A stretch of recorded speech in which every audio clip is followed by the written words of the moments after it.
Sallallahu ala Muhammad, sallallahu alaihi wasallam, sallallahu ala Muhammad,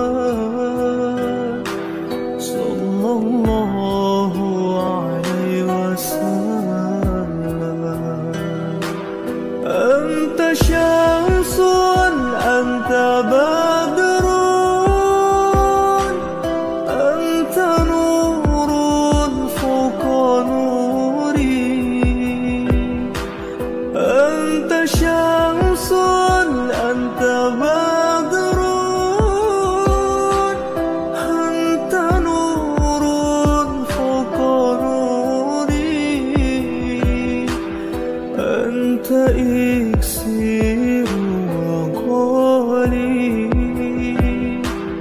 anta misbahus suduri.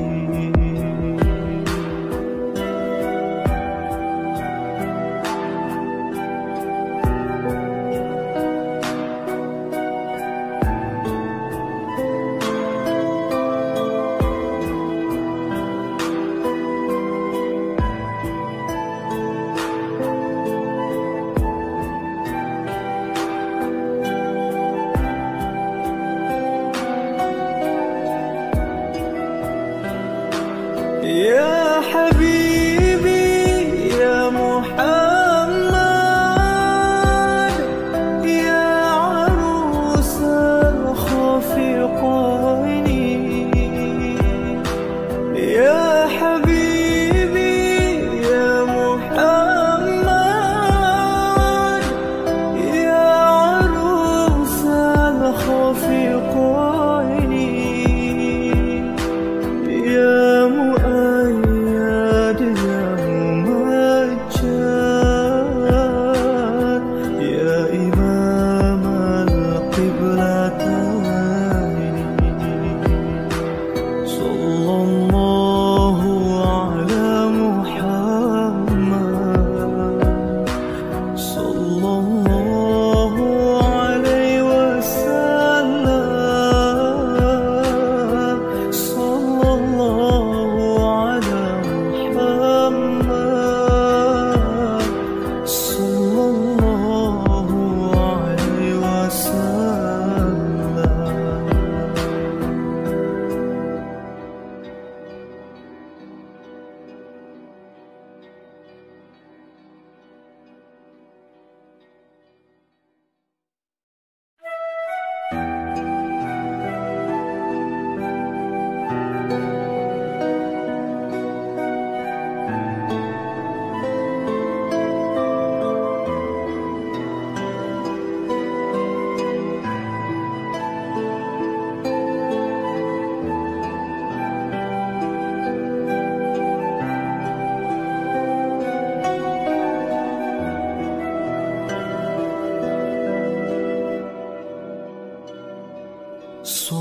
Sallallahu ala Muhammad,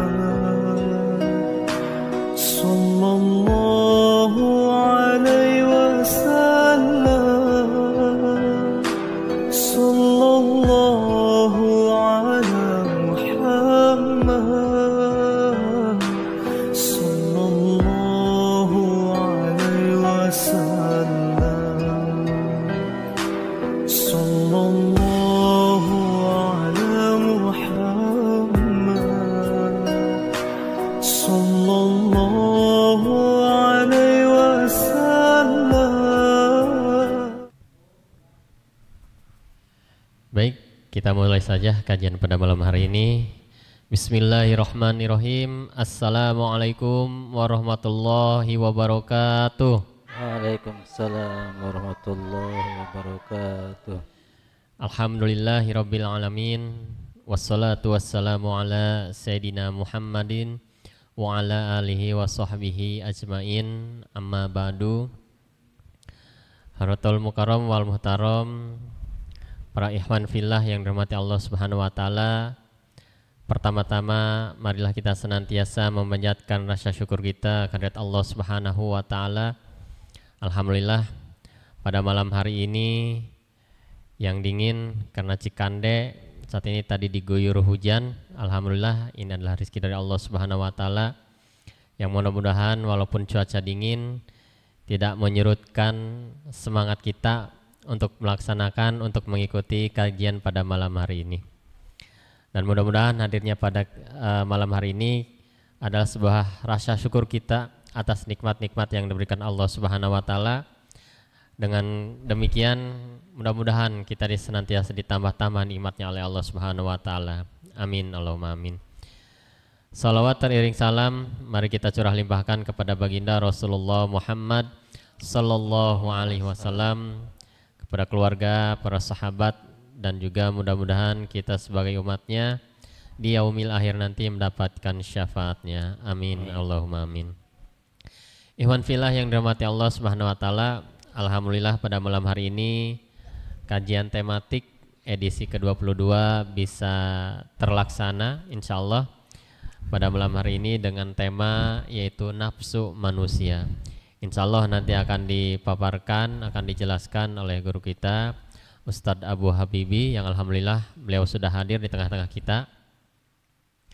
Dan sebelumnya mari kita awali kajian kita pada malam hari ini dengan membacakan umul kitab Al-Fatihah. A'udzubillahi minasyaitonirrajim. Bismillahirrahmanirrahim. Alhamdulillahirabbil alamin arrahmanirrahim maliki yaumiddin. Iyyaka na'budu wa iyyaka nasta'in ihdinas siratal mustaqim siratal ladzina an'amta 'alaihim ghairil maghdubi 'alaihim waladdallin. Amin.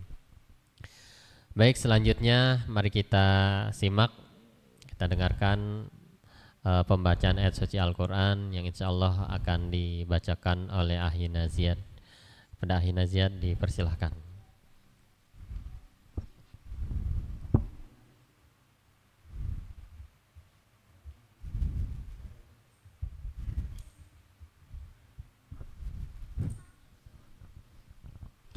Assalamualaikum warahmatullahi wabarakatuh.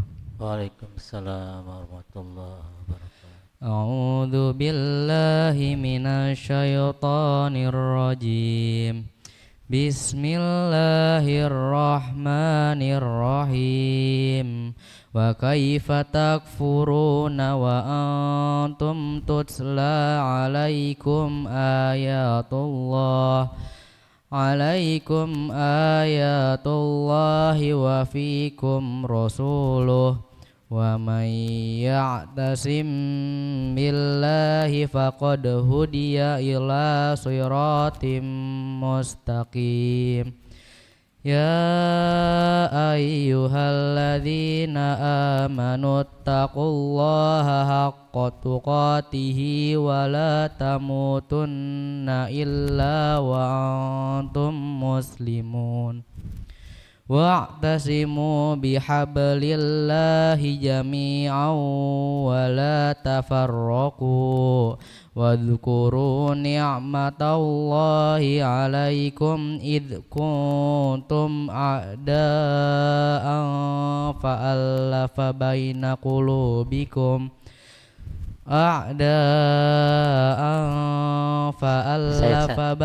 qulubikum fa asbahtum bi ni'matihi ikhwana wa kuntum ala syafa hufratin minan nari faqadakum minha kadzalika yubayyinullahu lakum ayatihi la'allakum tahtadun. Wal takum minkum ummatun yad'una ilal khairi wa ya'muruna bil ma'ruf wa yanhauna 'anil munkar wa ulaika humul muflihun. Wala ولا تكونوا كالذين تفرقوا واختلفوا من بعد ما جاءهم البينات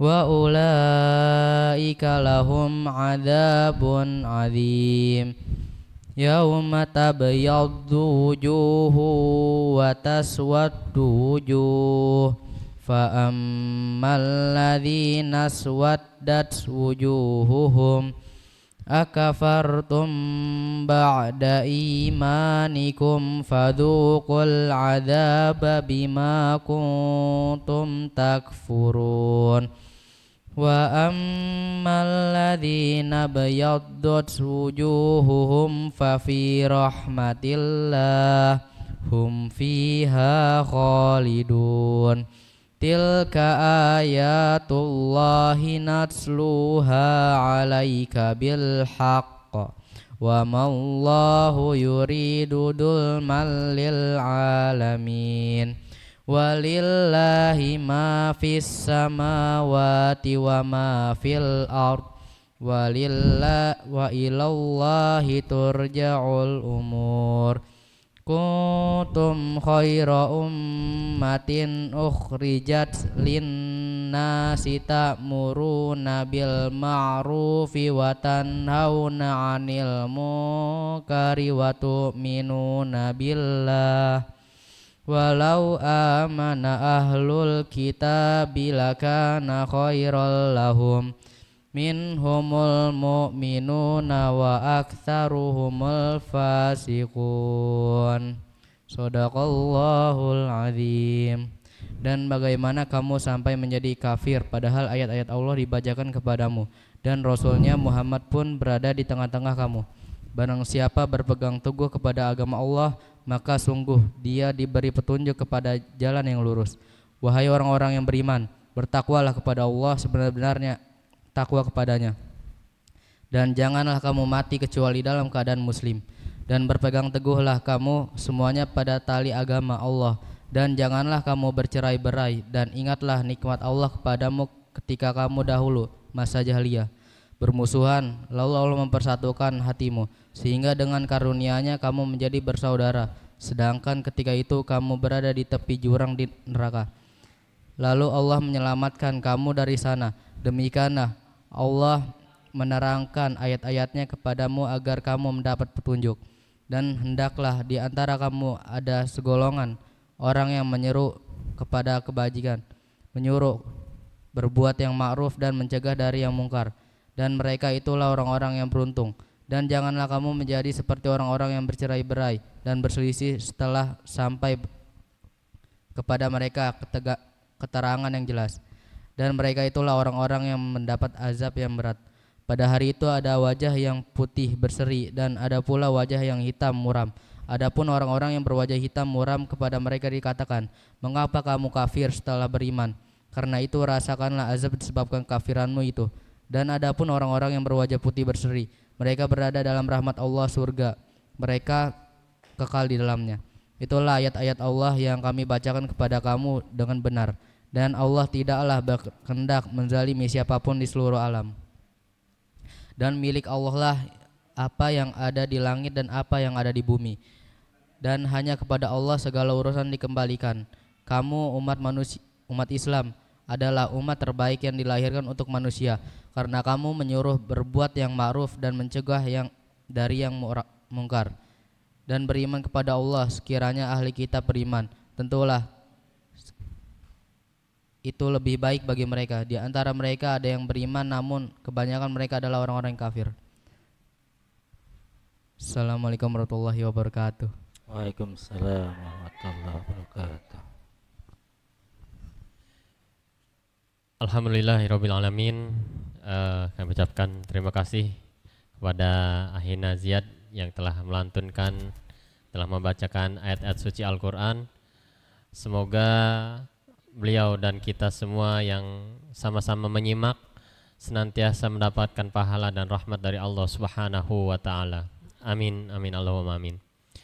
Baik, sebelum kita kajian Islam tematik pada edisi yang ke-22 pada malam hari ini, disampaikan bahwa alhamdulillah kajian tematik sampai malam hari ini senantiasa disiarkan langsung di channel Komatari TV. Jadi silahkan kepada jamaah yang sudah hadir di like, di share ataupun di komen. Dan insyaallah di layar kaca Anda nanti ada informasi apabila nanti ada kajian ikhwan, kajian akhwat yang akan diliput oleh Komatari TV. Silahkan untuk menghubungi nomor yang ada di bawah ya, di bawah HP-nya gitu. Di sini. Silahkan. Dan nanti apabila akan ditanyakan silahkan tulis di kolom chat. Baik, langsung saja untuk kajian pada malam hari ini kepada guru kita Ustadz Abu Habibi, tafadhol alaihi maskuro.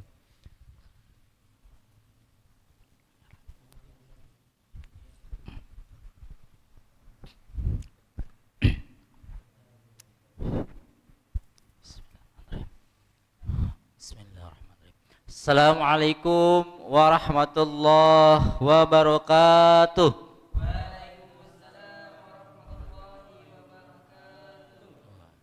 Kayaknya yang terdengar cuma satu orang ya. Apa pengaruh dingin gitu ya?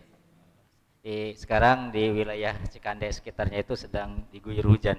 Alhamdulillah diberikan rezeki dari Allah. Tapi jangan sampai gara-gara hujan semangatnya menurun ya. Sekali lagi mudah-mudahan yang jawab salamnya lebih semangat lagi, pahalanya lebih besar lagi insyaallah. Ya. Assalamualaikum warahmatullahi wabarakatuh.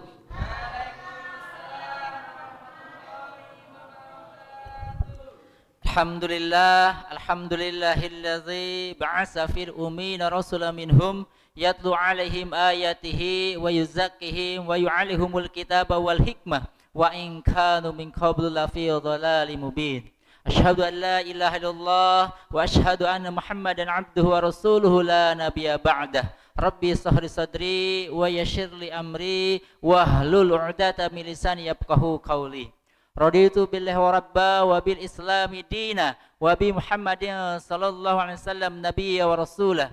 Rabbi zid ilman warzuqni fahman. Amin amin ya rabbal alamin. Qala Allah Ta'ala fil Qur'anil Karim, a'udzu billahi minasyaitonir rajim. Bismillahirrahmanirrahim. Wal takum minkum ummatun yad'una ilal khair wa ya'muruna bil ma'ruf wa yanhauna 'anil munkar wa ulaika humul muflihun. Shadaqallahul azim. Ikhwan fillah rahimakumullah. Pertama-tama mari kita panjatkan rasa syukur kita kehadirat Allah Subhanahu wa taala. Alhamdulillah malam hari ini kita masih diberi kesempatan oleh Allah Subhanahu wa taala untuk bisa merasakan, insya Allah merasakan dan juga insya Allah nanti mensyukurinya nikmat-nikmat yang Allah berikan kepada kita. Alhamdulillah kita diberikan nikmat iman dan Islam, nikmat termahal yang Allah berikan kepada kita. Alhamdulillah kita pun diberikan nikmat sehat walafiat dan juga nikmat-nikmat yang lainnya tentunya. Sehingga dengan nikmat-nikmat tersebut alhamdulillah malam hari ini kita bisa hadir di tempat yang mulia ini untuk menghadiri majelis ilmu kita. Yang mudah-mudahan sebagaimana janji Allah bahwa dalam majelis ilmu itu ada malaikat-malaikat di sekitar kita yang mana malaikat-malaikat tersebut nantinya akan mengaminkan doa-doa kita. Ya, insyaallah doa-doa aminnya, diaminkannya doa-doa kita oleh para malaikat itu sebagai jaminan bahwa doa-doa kita itu nantinya insya Allah dikabulkan oleh Allah, gitu ya. Di majelis ilmu itu kalau kita banyak berdoa, insya Allah doanya itu akan dikabulkan oleh Allah. Kenapa? Karena tadi diaminkan oleh para malaikat, gitu ya. Malaikat itu kan makhluk yang suci ya, yang maksum, suci, yang kemungkinan ketika mengaminkan doa kita itu doanya terkabulkan, tidak terhalang dosa. Beda dengan manusia. Salawat dan salam tidak lupa kita curahkan ke junjungan kita semua Nabi besar Muhammad sallallahu alaihi wasallam, kepada para keluarganya, kepada para sahabatnya dan juga pada umatnya. Wabil khusus kepada umatnya yang senantiasa untuk istiqomah terus menerus mempelajari risalah-risalahnya, yaitu ajaran Islam, mempelajari Islam. dan juga kepada umatnya yang senantiasa istiqomah untuk terus-menerus menerapkan risalah-risalah Islam tersebut, ajaran-ajaran Islam tersebut dalam kehidupannya sehari-hari. Apa yang bisa diterapkan saat ini dan yang belum bisa diterapkan, dia terus-menerus berusaha untuk mendakwahkannya agar seluruh ajaran-ajaran Islam itu bisa sempurna secara kafah bisa diterapkan di muka bumi ini. Mudah-mudahan kita termasuk ke dalam umatnya yang dikhususkan tadi, umatnya Rasul yang senantiasa mempelajari, menerapkan dan juga mendakwahkan Islam. Dan dengan aktivitas tersebut kita berdoa kepada Allah, mudah-mudahan di yaumil akhir kelak di padang mahsyar ketika tidak ada lagi naungan selain dari Allah, kita mendapatkan syafaatnya Rasul. Yaitu berupa apa? Berupa pertolongannya Rasul, dimasukkannya kita ke dalam surganya bersama beliau Rasulullah SAW, bersama para sahabat, juga bersama orang-orang yang soleh. Insya Allah, mudah-mudahan kita pun yang ada di sini, yang hadir di majelis ini, termasuk ke dalam umatnya yang nanti dimasukkan ke dalam surganya bersama Rasulullah. Amin, amin ya rabbal alamin. Ya, baik, ikhwan fillah rahimakumullah. Pada malam hari ini, insya Allah kita akan membahas tema tentang nafsu manusia. Ini tema yang sebenarnya umum gitu. Udah sering kita bahas tentang nafsu manusia. Tetapi kita ingin mendalami lagi gitu ya. Nafsu manusia itu seperti apa sih gitu ya. Karena kadang kita tahu, karena nafsu manusia itu nafsu. Judulnya kan nafsu manusia. Berarti semua manusia itu punya yang namanya nafsu. Bener gak? Cuman kadang di antara kita itu masih samar gitu ya. Pemahaman nafsu manusia seperti apakah nafsu itu harus kita ikuti gitu ya. Karena kita sering mendengar ya statement dari orang-orang bahwa seharusnya kita itu harus mengikuti nafsu kita, harus mengikuti kata hati kita. Kata hati kan nafsu gitu ya. Kita harus menjadi diri sendiri gitu ya. Kan ada statement seperti itu ya. Jadilah diri sendiri, jangan ikutin orang lain, jangan ikutin ini. Jadilah diri kita gitu, sesuai dengan diri kitanya. Nah, ada pernyataan atau statement seperti itu. Nah, apakah statement seperti itu benar gitu ya? Apakah kita itu harus mengikuti kata hati kita, menjadi diri sendiri saja gitu ya? Jangan ngikutin orang, jangan ngikutin apa namanya kata syariat atau lain-lainnya gitu ya. Nah, malam hari ini kita akan bahas insya Allah. Nah, kita sekarang bahas dulu apa pengertian nafsu manusia. Nafsu manusia itu seperti apa sih gitu ya? Apakah nafsu manusia itu memang jahat? Pokoknya yang namanya nafsu manusia itu selalu yang bersifat keburukan gitu ya? Ataukah bersifat kebaikan? Apakah nafsu manusia itu sebenarnya netral? Gitu ya. Kita harus paham gitu ya. Manusia itu condongnya itu kepada kebaikan, apakah condong kepada keburukan? Apakah sebenarnya nafsu itu netral sebenarnya? Nggak baik, nggak buruk, tergantung ininya gitu. Apa yang masuk ke dalam otaknya, kepada pemahamannya, ke dalam hatinya. Ya seperti itu. Ya. Nah, kadang di antara kita itu memahami bahwa nafsu manusia itu identik dengan keburukan. Benar nggak? Wah, jangan ikutin nafsu gitu ya. Nah, identik dengan keburukan. Wah, kamu mau ikutin nafsu saja. Oh, kamu itu. Jadi nafsu itu kadang kita itu mengartikan nafsu itu identik dengan keburukan. Semua hal yang bersifat keburukan itu adalah nafsu, gitu ya. Nah enggak? Ya, ada statement seperti itu. Nafsu manusia identik dengan kebejatan, keburukan, kebejatan. Itu nafsu itu diidentikannya seperti itu. Nafsu manusia diidentikan dengan keserakahan. Jadi kayaknya jelek-jelek semua ya. Keburukan, kejahatan, keserakahan. Oleh karena itu, nafsu manusia harus ditekan, dibakar, bahkan jika perlu harus dimatikan. Karena nafsu manusia itu diidentikan dengan hal-hal yang buruk, keburukan, kebejatan, keserakahan, maka kesimpulannya bahwa nafsu manusia itu harus ditekan. Nafsu manusia itu harus dibakar, bahkan jika perlu dimatikan. Kita tuh kalau bisa nggak boleh punya nafsu. Benar nggak? Ya karena berpikirnya seperti itu, makanya ada kalangan agama tertentu yang nafsunya dihilangkan sehingga dia bertapa saja, gitu ya. Dia beruzlah dari kehidupan dunia, nggak mau bersosialisasi dengan manusia. Dia menyendiri tempat yang sepi, kalau biasanya di gua-gua gitu ya. Dia betapa, gitu ya. Tidak makan, tidak minum seperti itu. Puasanya puasa apa gitu. Ada agama tertentu ada yang seperti itu, benar nggak? Karena dia nggak mau ini nafsu gitu ya. Dia ingin menghindari nafsu, kan nafsu itu identik dengan keburukan, kebejatan ke ini, sehingga nafsu itu dihilangkan, nafsu dunia itu, sehingga beruzlah. Seolah-olah dengan menyendiri beruzlah dari kehidupan dunia, dia akan menjadi orang yang baik. Karena nafsu itu harus dihilangkan, jadi nafsu ditekan gitu ya. Ada yang seperti itu ya. Nah, kalau begitu apa nafsu itu gitu ya? Nafsu itu seperti apa sih gitu ya? Nah, nafsu secara jamaknya itu anfus. Anfus. Secara bahasa bermakna jiwa atau ruh. Ya, nafsu itu kalau secara bahasanya itu bermakna jiwa atau ruh secara lugawinya ya. Nah, perhatikan firman Allah dalam surat Asy-Syam ayat 7 sampai 8. A'udzubillahi minasyaitonir rajim.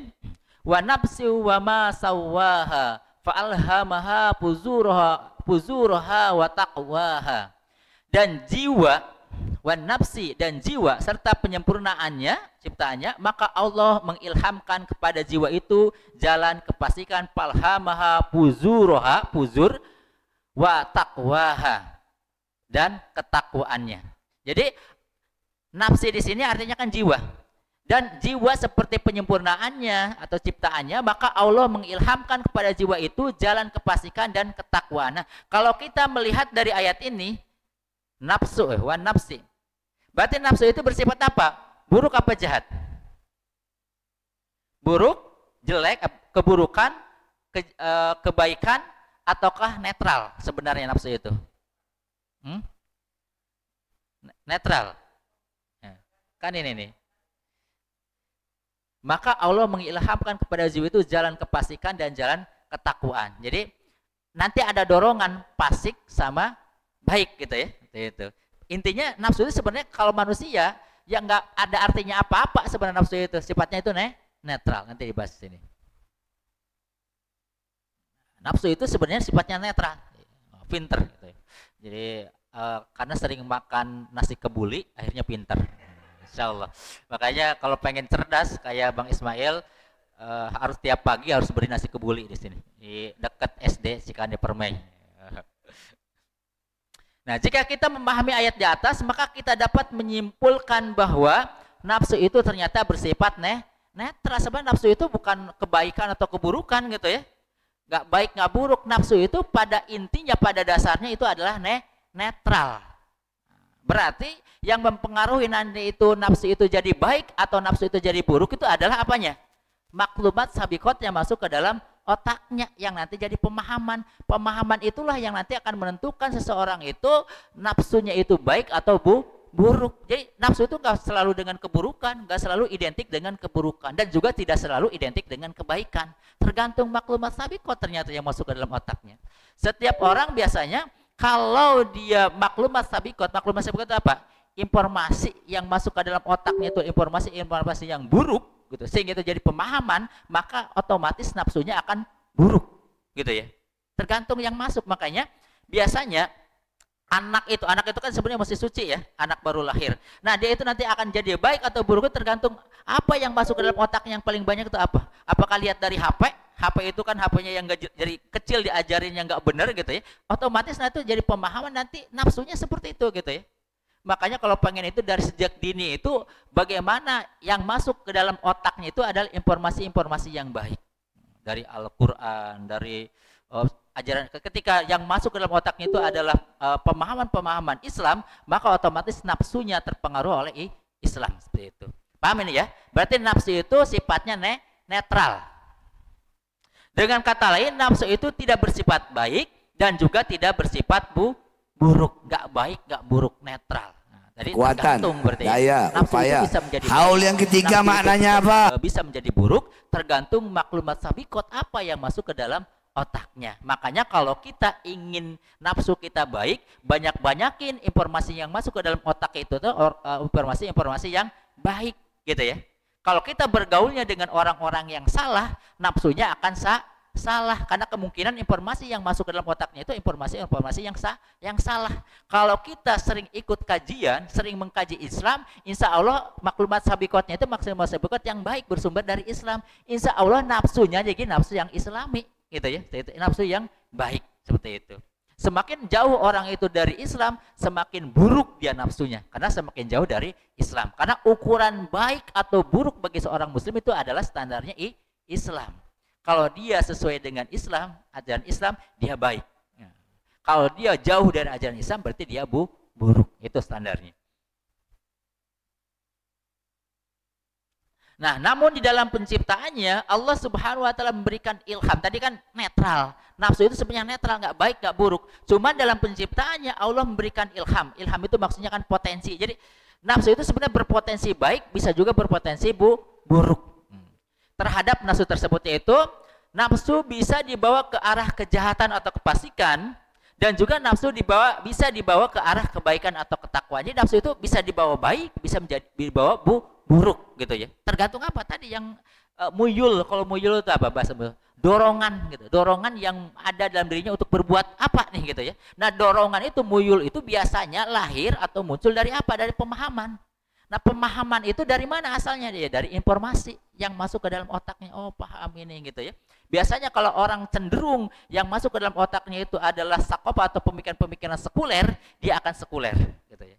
Kalau dia cenderung masuk ke dalam otaknya itu adalah pemahaman-pemahaman Islam, cenderung dia akan menjadi Islami. Itu ya. Tergantung ininya. Oleh karena itu, apakah nafsu itu akan menjadi baik atau buruk akan sangat tergantung pada manusia yang membawanya. Jadi tergantung manusianya gitu ya. Mau baik atau buruk kitanya, tergantung kitanya gitu ya. Nafsu itu mau dijadikan baik atau menjadikan buruk, karena sifatnya nafsu itu adalah netral. Paham ya sampai sini ya? Sebagaimana tadi terusan dari surat Asy-Syams ayat 9 sampai 10. A'udzubillahi minasyaitonir rajim. Qad aflaha man zakkaha wa qad khaba man dassaha. Sesungguhnya beruntunglah orang yang mensucikan jiwa itu, dan sesungguhnya merugilah orang yang mengotorinya. Jadi jiwa itu, nafsu, jiwa kan nafsu. Nafsu itu bisa disucikan, bisa dikotori. Maka kata Allah dibagi ini gitu ya. Allah itu sebenarnya kan tidak memaksa orang itu menjadi baik, tidak memaksa orang itu jadi buruk. Nafsu itu Allah diberikan netral. Netral intinya, Allah memberikannya netral. Nah, nanti jadi baik atau buruk itu tergantung manusianya. Maka kata Allah, Allah itu memberikan kata-kata beruntunglah orang-orang yang mensucikan jiwanya. Berarti orang yang mensucikan jiwa yang baik itu orang termasuk orang yang beruntung. Orang yang nanti nafsunya atau jiwanya dibawa kepada kefasikan, keburukan, dia rugi. Cuman Allah nggak maksa, silakan mau untung atau rugi. Allah itu tidak pernah memaksa kita itu harus beruntung, harus suci, harus baik, tidak. Allah tidak pernah memaksa kita itu harus buruk, harus kotor gitu ya. Akhirnya masuk neraka, tidak juga. Bersifat pilihan, tergantung kitanya mau baik atau buruk. Makanya Allah tidak pernah memaksa gitu. Dalam masuk agama Islam pun tidak ada paksaan kan gitu ya. La ikraha fiddin, tidak ada paksaan masuk ke dalam agama Islam gitu ya. Ya Allah hanya memberikan rambu-rambunya saja. Cuman kata Allah di sini, kalau kita mensucikan jiwa kita, kita termasuk orang yang beruntung. Kalau kita mengotori jiwa kita, kita termasuk orang yang merugi. Itu saja arahannya gitu ya. Maunya yang mana ya tergantung kitanya, ya. Itu.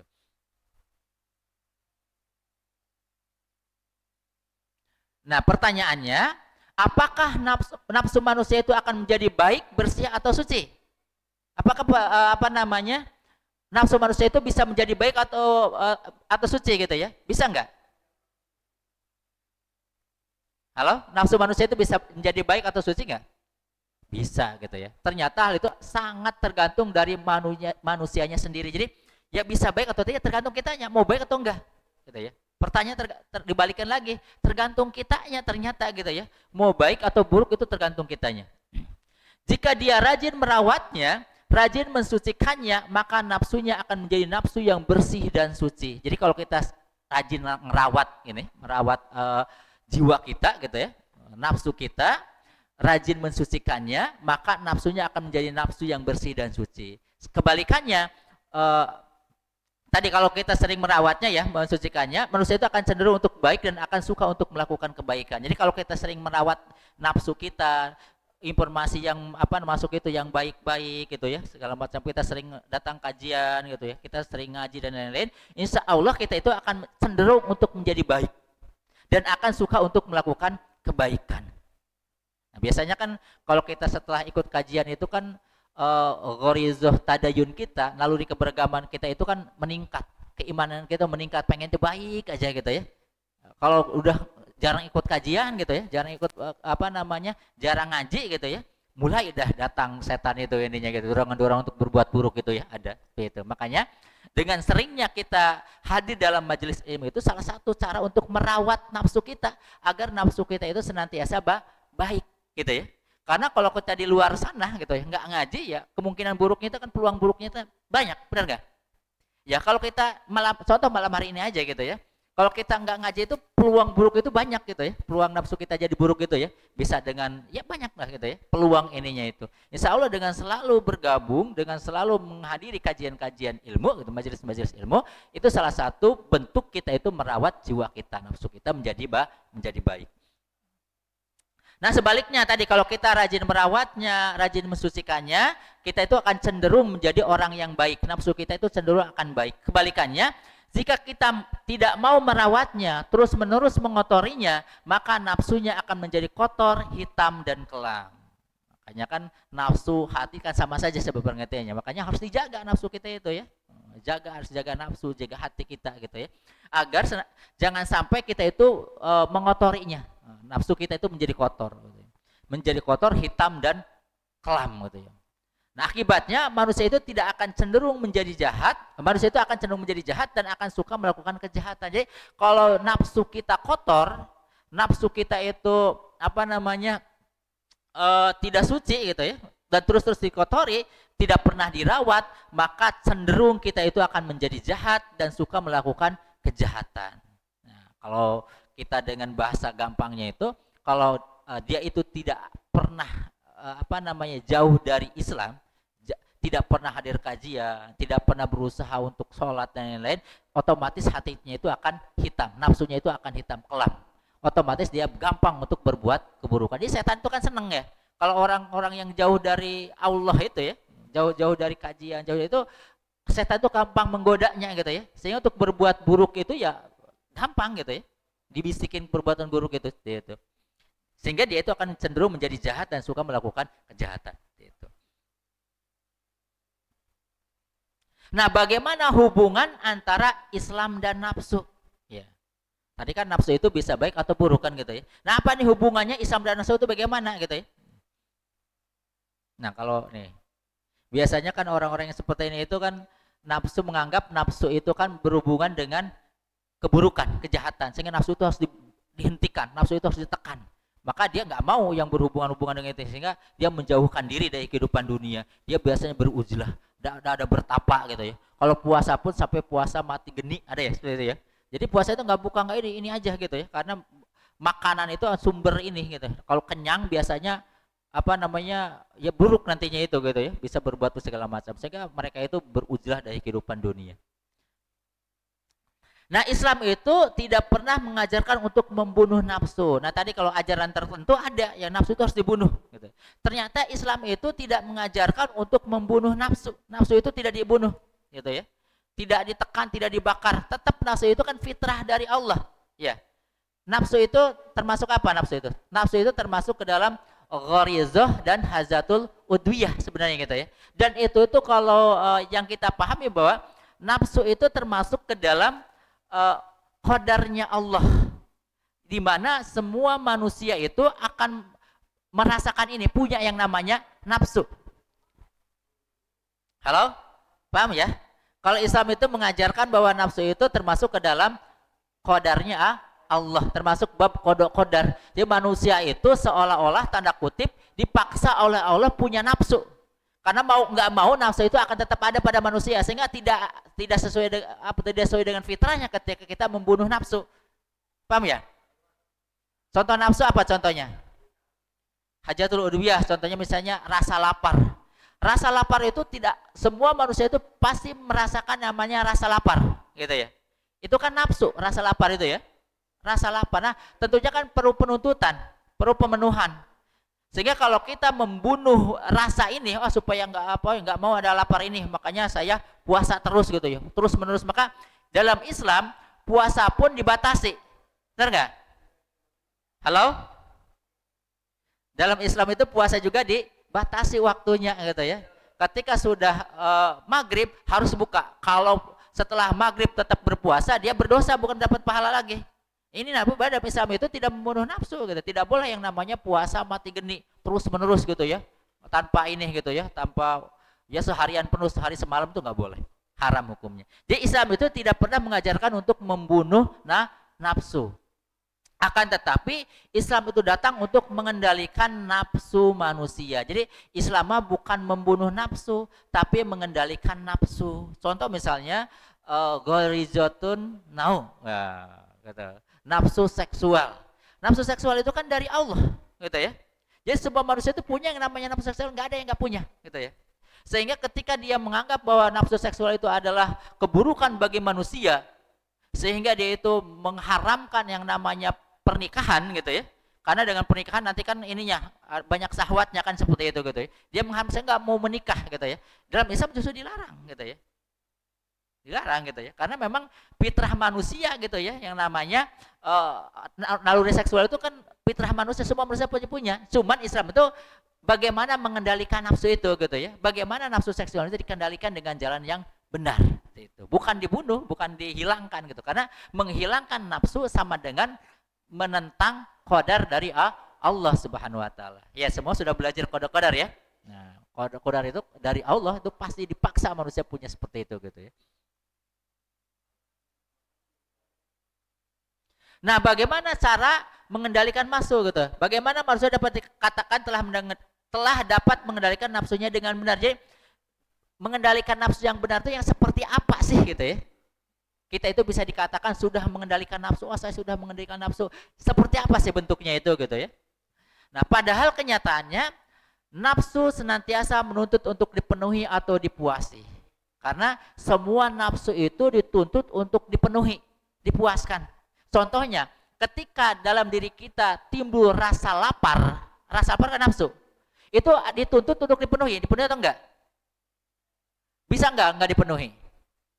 Pokoknya kalau enggak, ketika lapar udah ditahan-tahan terus sehari, 2 hari, 3 hari, seminggu bisa mati, gitu ya. Kalau nggak diisi-isi, gitu ya.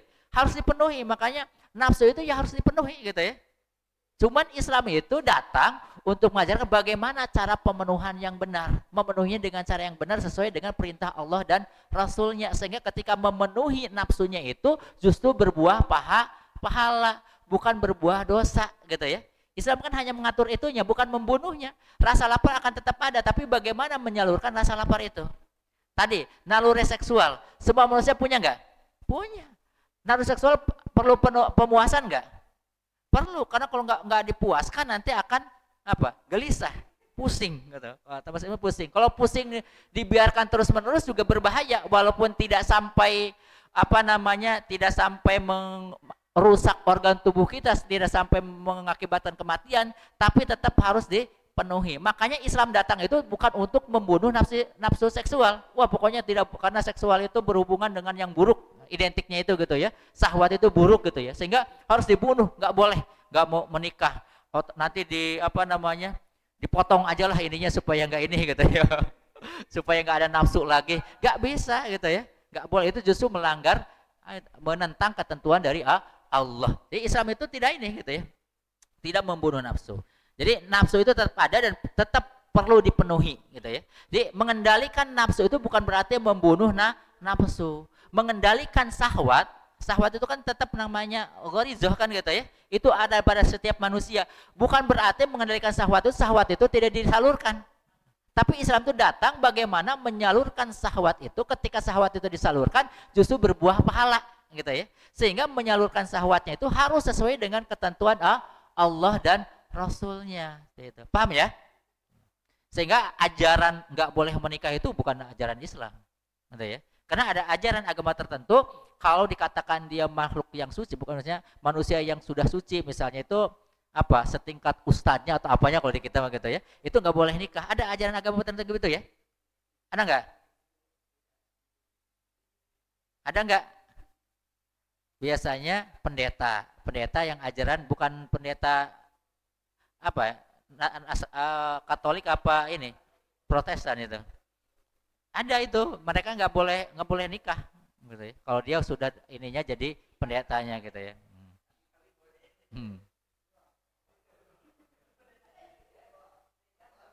Nah, bagaimana pemenuhan nafsu itu? Manusia kan punya nafsu lapar tadi, nafsu marah, nafsu seksual, nafsu belanja, nafsu berkuasa, nafsu perang, ya. Semua itu ini. Nah, kalau dijabarkan di kita kan sudah membahas kitab Nizam Islam ya. Ada yang namanya ghorizoh, ada yang namanya hajatul udhiyah. Ini sebenarnya itu namanya nafsu gitu ya. Ghorizoh dan hajatul udhiyah itu adalah nafsu gitu ya. Rasa lapar, rasa haus, rasa ngantuk itu nafsu. Itu harus dipenuhi. Tadi rasa kalau nafsu berkuasa termasuk ghorizoh apa nih? Bako. Nafsu perang bisa. Nafsu belanja ghorizoh apa? Bako juga, ingin memiliki sesuatu gitu ya. Belanja juga ada nafsu, benar nggak? Ada ingin apa ketika Mas Ismail lihat mobil yang bagus, pengen gitu, pengen beli mobil. Lihat rumahnya pengen beli ini gitu ya. Tiap orang itu kan beda-beda ininya itu gitu ya. Ketika misalnya senangnya itu ke pakaian gitu ya. Ketika ada pakaian yang bagus, pengen beli pakaian yang seperti ini gitu ya. Itu nafsu, berbelanja itu kan wajar. Itu kan apa? Karena itu datang dari Allah. Gitu. Itu namanya qadar dari Allah. Nafsu pengen apa itu dari Allah. Cuman bagaimana kita menyalurkan itu gitu ya. Bagaimana kita menyalurkannya? Ketika menyalurkan memenuhi nafsu tersebut, kita mendapatkan pahala. Bagi seorang muslim kan seperti itu ukurannya itu gitu ya. Bukan dihilangkan gitu ya. Jadi manusia itu pasti yang namanya punya nafsu lapar, nafsu marah segala macam itu, ini suatu hal yang pasti. Semua manusia itu pasti punya nafsu-nafsu seperti ini. Nah, bagaimana pemenuhan manusia nafsu yang benar dan yang salah? Jadi ketika manusia mempunyai nafsu-nafsu ini, bagaimana sih gitu ya? Pengkategorian itu dia itu menyalurkan nafsu yang benar atau yang salah itu ininya seperti apa gitu ya? Penjelasannya seperti apa? Kalau benar itu seperti apa? Penyaluran nafsunya itu, kalau salah itu seperti apa gitu ya? Jawabannya, dalam menjawab permasalahan tadi gitu ya, Islam mempunyai solusi yang sangat jelas dan tegas. Jadi Islam itu mengklarifikasikan pemenuhan nafsu yang benar itu seperti apa, pemenuhan nafsu yang salah itu seperti apa. Islam itu mampu menjawab dengan jelas dan tegas gitu ya. Nah, solusinya di dalam ajaran Islam, nafsu harus senantiasa didampingkan dengan syariat Islam. Jadi nafsu itu harus didampingkan dengan syariat Islam. Ketika kita lapar contohnya, bagaimana Islam mengatur tentang memuaskan rasa lapar itu? Kalau lapar itu hubungannya dengan apa? Makanan. Makanan yang dimakan, Islam mengatur gitu ya. Makanan apa saja sih yang boleh dimakan oleh manusia, seorang muslim? Ya, makanan yang halal. Yang halal itu dijelaskan seperti apa saja makanan halal itu. Yang haram itu seperti apa saja. Kan jelaskan Islam itu memberikan solusi yang sangat jelas gitu ya. Terus itu dari zatnya ya, di makanannya. Ternyata cara memperoleh makanannya juga diatur dalam Islam gitu ya. Ada cara memperoleh makanan yang haram, ada cara memperoleh makanan yang halal. Makanya kalau kita memenuhi nafsu makan saja gitu, ingin rasa lapar saja, kalau ingin mendapatkan pahala berarti harus makanannya yang halal, cara memperoleh makanan juga cara yang halal. Insya Allah itu berpahala di sisi Allah gitu ya. Paham nggak? Bahkan ada lagi aturan lainnya, cara makannya gitu ya. Islam kan sangat jelas ininya gitu ya. Cara makannya, kalau makan harus pakai tangan kanan, harus baca doa dulu, setelah makan dulu. Jadi banyak pahala di balik itu gitu ya. Dari rasa lapar saja itu banyak ininya, banyak aturannya gitu ya. Banyak aturannya dan banyak pahala yang kita dapatkan. Nah, sampai sedetail itu Islam itu mengatur jalan kita tentang nafsu ini gitu ya. Jadi nafsu itu harus didampingi dengan syariat Islam. Nafsu dampingnya syariat Islam, sehingga ketika nafsu itu datang, ada gitu ya, muncul di kita carinya dari Islam. Islam bagaimana mengaturnya seperti itu. Insya Allah setiap begitu nafsu kita itu akan benar, akan disalurkan dengan cara yang benar. Paham ya? Nah, dengan kata lain, yang disebut dengan mengikuti hawa nafsu adalah manusia yang tidak mengikuti syariat Islam. Jadi kalau tadi nafsu itu kan harus didampingkan dengan syariat Islam. Ada nafsu, kalau didampingi dengan syariat Islam, nafsunya benar. Berarti dengan kata lain di sini disebut dengan apa yang disebut dengan mengikuti hawa nafsu adalah manusia yang tidak mengikuti syariat Islam. Jadi kalau hawa nafsunya saja tidak didampingi dengan Islam, nafsu tidak didampingi dengan syariat Islam, namanya hawa nafsu. Ya. Jadi nafsu dengan hawa nafsu itu beda. Paham nggak? Kalau nafsu itu semua manusia itu punya, netral sifatnya. Kalau hawa nafsu itu tadi identik dengan keburukan. Jadi hawa nafsu itu adalah nafsu yang tidak didampingi dengan syariat Islam. Paham gak bedanya? Halo? Bisa membedakan gak? Nafsu dengan hawa nafsu. Nah, kalau nafsu itu kan netral, semua manusia itu punya yang namanya nafsu gitu ya. Bisa baik, bisa buruk, gitu, tergantung manusia. Nah, kalau nafsu itu didampingi dengan syariat Islam, maka itu namanya nafsu yang benar, gitu ya. Tapi ketika nafsu itu tidak didampingi dengan syariat Islam, itu namanya hawa nafsu. Makanya kalau manusia mengandalkan hawa nafsu saja, sudah pasti dia menyimpang, sudah pasti dia itu buruk. Karena nafsunya tidak didampingi dengan syariat Islam. Ketika gorizoh naunya bangkit, ketika naluri seksualnya bangkit, ya dia asal hajar saja ke siapa saja gitu ya. Seperti binatang, seperti ayam. Ayam itu kan kalau dia kan nggak punya, tidak didampingi, nafsunya tidak didampingi dengan syariat Islam, benar nggak? Karena nggak punya otak gitu ya. Ketika ayam gorizoh naunya bangkit, bagaimana coba? Mas Ismail, halo, halo. Ayam kalau gorizoh naunya bangkit bagaimana? Biasanya dia cari tempat atau enggak? Dia dinikahi dong enggak? Asal aja, benar enggak? Nah sekarang manusia ada enggak seperti binatang seperti itu? Banyak gitu ya. Ketika nafsu gorizoh naunya bangkit, dia ya asal saja bagaimana cara ini. Di jalan pun pasti gitu ya. Kalau ada yang ini bisa jadi gitu dimanapun gitu ya. Mau di jalan kayak mau di mana saja bisa. Itu seperti sekarang itu banyak manusia seperti binatang, nauzubillah. Karena tadi hawa nafsunya itu tidak diikuti oleh syariat Islam. Nafsunya itu dibiarkan sendiri gitu ya. Itu tidak didampingi dengan syariat Islam. Jadi nafsu yang tidak didampingi dengan syariat Islam, maka itu yang dinamakan hawa nafsu. Menyimpang dari syariat Islam berarti mengikuti hawa nafsu. Kalau kita menyimpang dari syariat Islam berarti kita itu mengikuti hawa nafsu. Makanya kalau mengikuti hawa nafsu berarti tidak diikuti dengan syariat Islam. Maka tidak boleh kita itu mengikuti hawa nafsu. Bukan tidak boleh mengikuti nafsu ya. Mengikuti nafsu mah boleh asalkan sesuai dengan syariat gitu ya. Tapi kalau mengikuti hawa nafsu itu nggak boleh. Berarti nafsunya dia salurkan tidak sesuai didampingi dengan syariat Islam. Paham ya? Nah, Allah memerintahkan kita untuk mengikuti syariat. Dalilnya adalah surat Al-Jathiyah ayat 18. A'udzubillahi minasyaitonir rajim.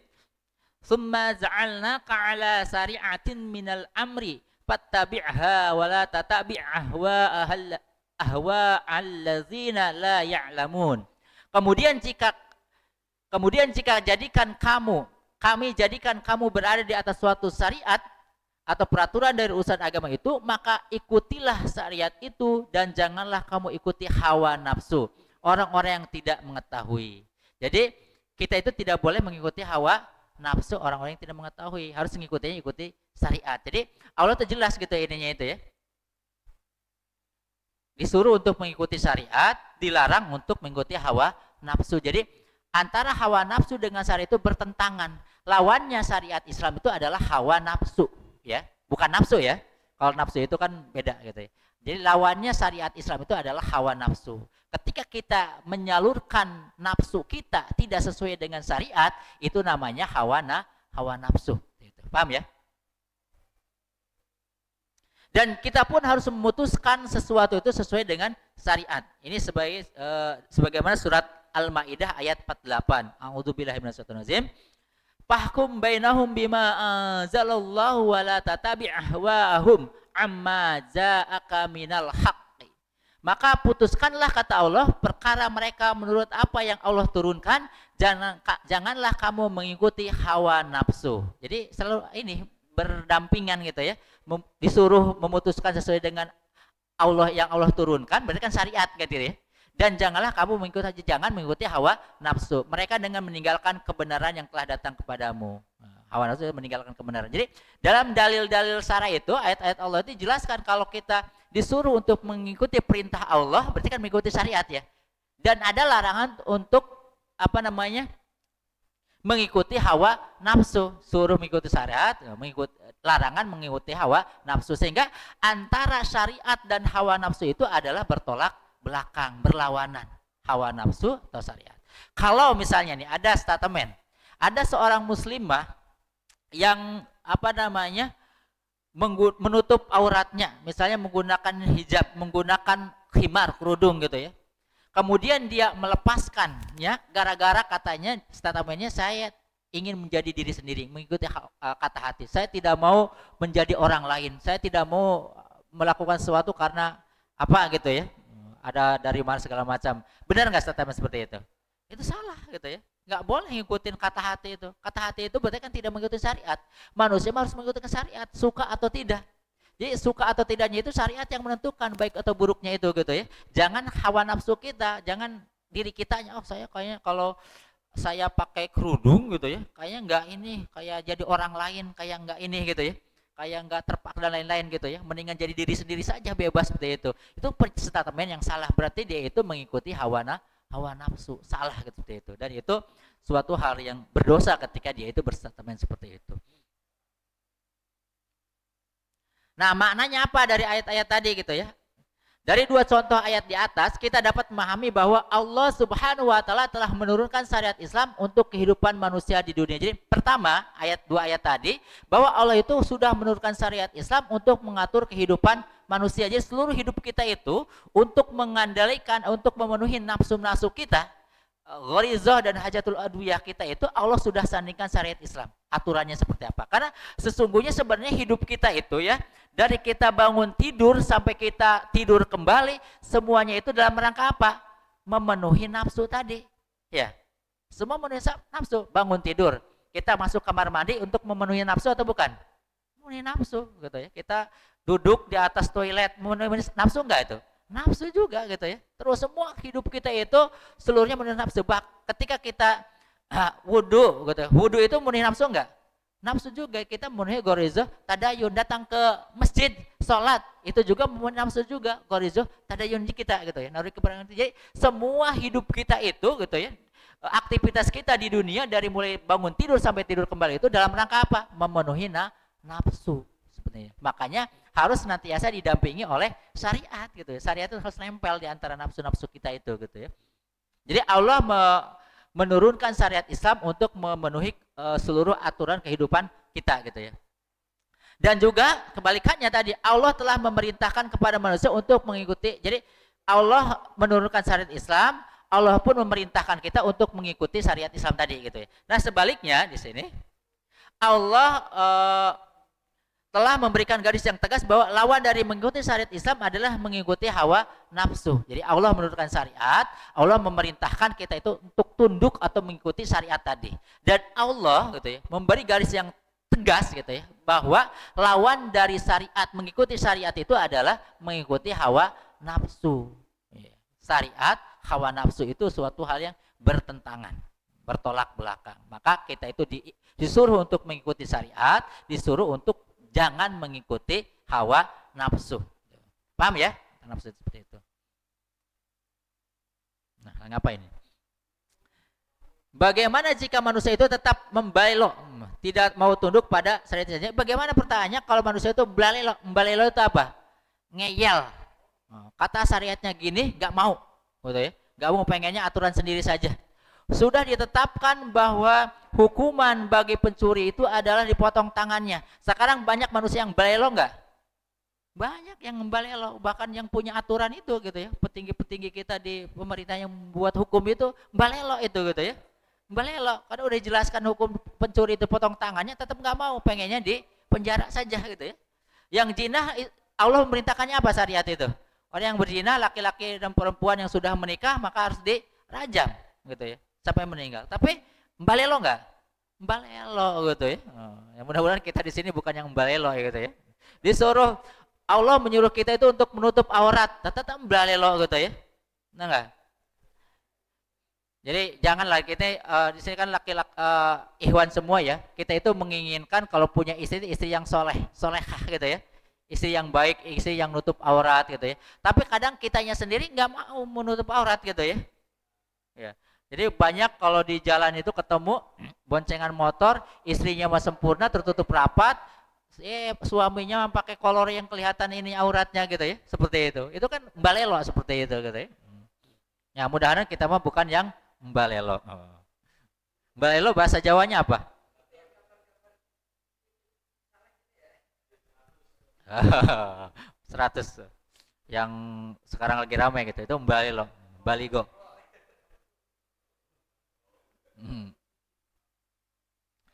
Nah Allah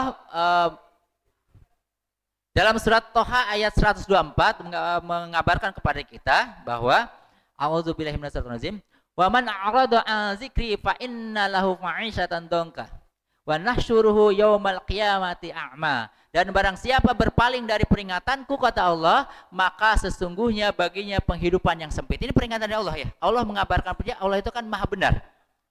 Allah pasti benar perkataan Allah dalam Quran itu gitu ya. Bukan suatu hal yang bohong gitu ya. Allah mengabarkan pada kita bahwa barang siapa man a'rada an dzikri fa inna lahu ma'isyatan dongka. Barang siapa berpaling dari peringatanku, maka sesungguhnya baginya penghidupan yang sempit.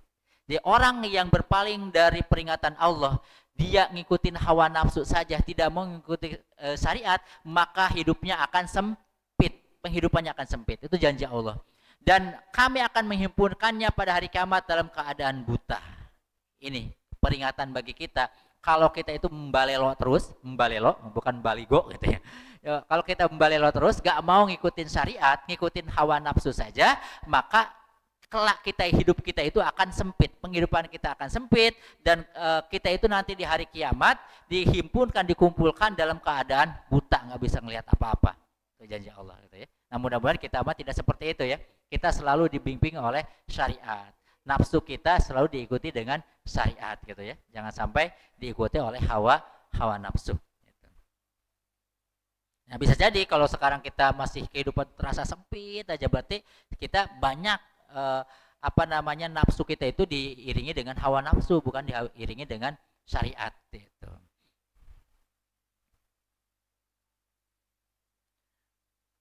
Nah, tadi bahwa kalau kita menyimpang dari peringatan Allah, maka Allah akan memberikan kita penghidupan yang sempit gitu ya. Allah telah memberi peringatan kepada manusia, sedikit saja kita menyimpang dari syariat Islam, maka kita akan menerima akibatnya. Jadi Allah itu sudah memberikan warning kepada kita. Kalau kita sedikit saja menyimpang dari syariat, maka kita itu akan menerima akibatnya. Itu di dunia bisa dirasakan gitu ya. Kalau di dunia itu bisa dirasakan ketika kita menyimpang dari syariat, akibatnya akan dirasakan langsung gitu ya. Yaitu kehidupan manusia di dunia akan menjadi sempit, menderita, sengsara, teraniaya dan lain sebagainya. Jadi akan terasa sempit, teraniaya. Buktinya saat ini ketika umat Islam itu dijauhkan dari syariat, ya kita umat Islam menjadi umat yang terzolimi ya gitu ya. Kehidupannya sempit, terzolimi, sengsara, menderita gitu. Itu karena kita jauh dari syariat. Nah, ancaman itu tidak hanya pada kehidupan di dunia tadi. Ancaman terhadap orang-orang yang menyimpang dari syariat itu bukan hanya ancaman di dunia berupa penghidupan yang sempit, tidak hanya itu, tetapi di akhirat pun gitu ya. Di akhirat pun akan mendapatkan siksa, yaitu dimasukkan ke dalam api neraka yang menyala-nyala. Jadi di dunia sengsara, di akhirat pun akan sengsara. Itu orang-orang yang menyimpang dari syariat gitu ya. Yang selalu mengikuti hawa nafsu saja gitu ya. Itu di dunianya akan mendapatkan penghidupan yang sempit, di akhiratnya dimasukkan ke dalam neraka. Ruginya double, dunia dan akhirat. Nah, bagaimana contoh penyimpangan di sini? Contoh penyimpangan, contohnya Allah menggambarkan dalam surat Al-Maidah ayat 90. A'udzubillahi minasyaitonir rajim.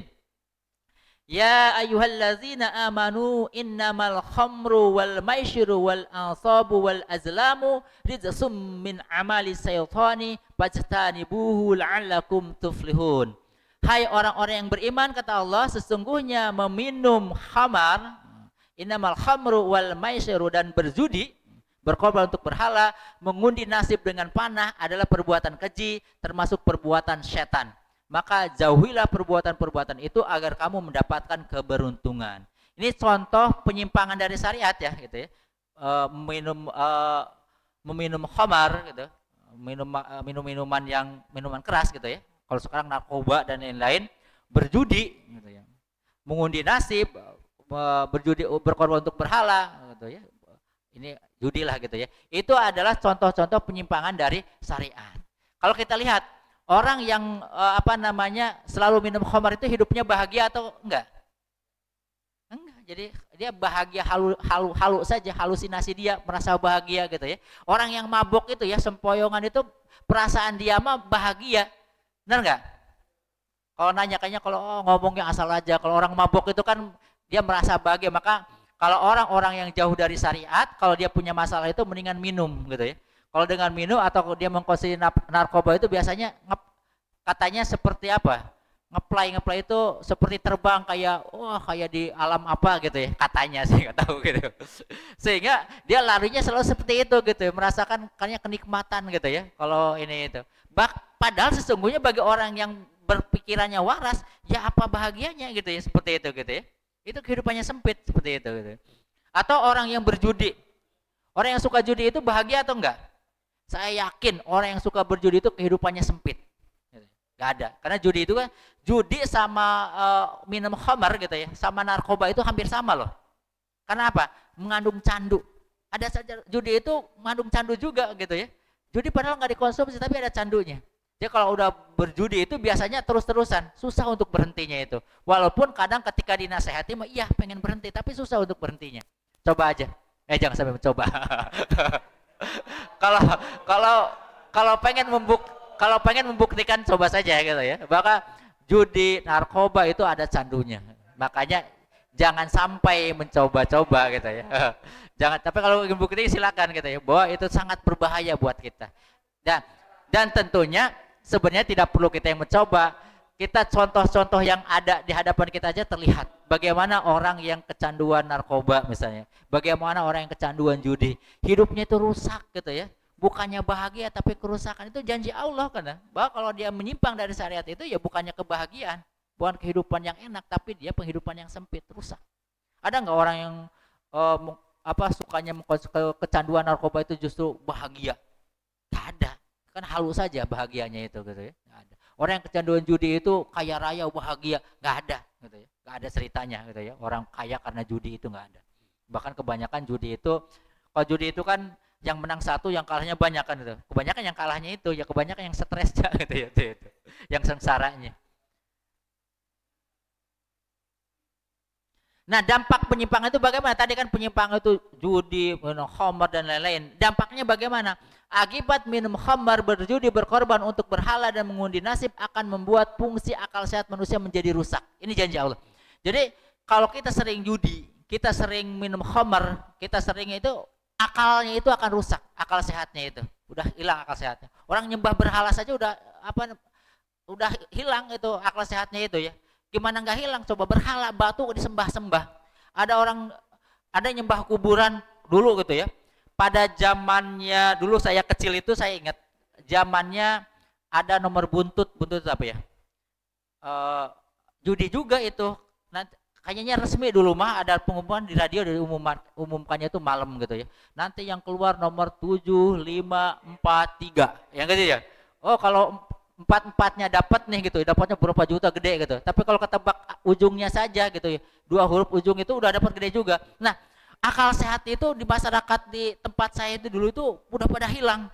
Sampai dia nginep ke kuburan gitu ya, nanti mimpi apa gitu ya. Sampai ada anak kecil itu ditanya ini apa nomor berapa gitu ya. Sampai ada orang gila lewat, orang gila ditanya, nomor berapa gitu ya. Itu kan akal sehatnya hilang, benar gak? Ada yang ngalamin seperti itu nggak? Maksudnya di masa-masa seperti itu. Saya kecil itu ngalamin gitu ya. Ngalamin lihat orang seperti itu gitu ya. Sampai orang gila ditanya, sampai pada tidur di kuburan katanya. Karena siapa tahu nanti tidur kuburan itu arwahnya itu mengilhamkan, nomor sekian gitu ya.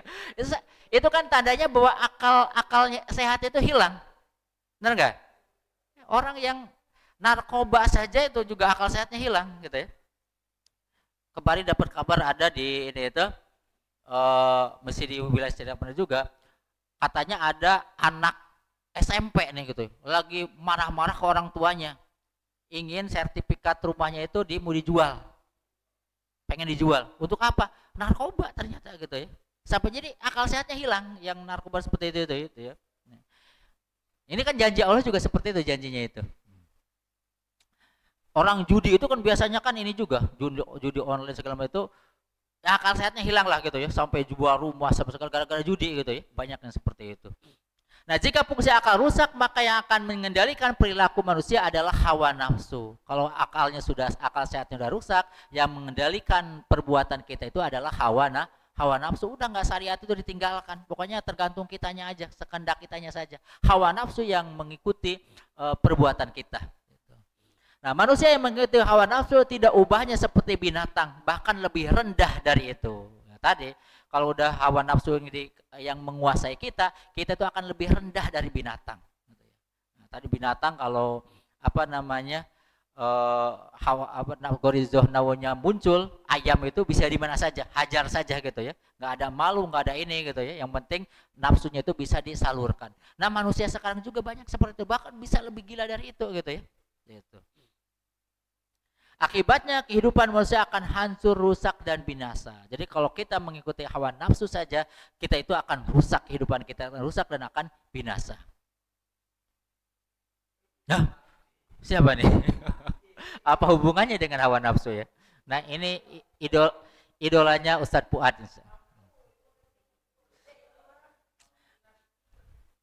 Nah, tadi kan pelanggaran sifatnya individu maksudnya. Kalau pelanggaran yang suka judi, yang suka narkoba, yang suka menyembah berhala, itu kan pelanggaran syariat bersifat individu.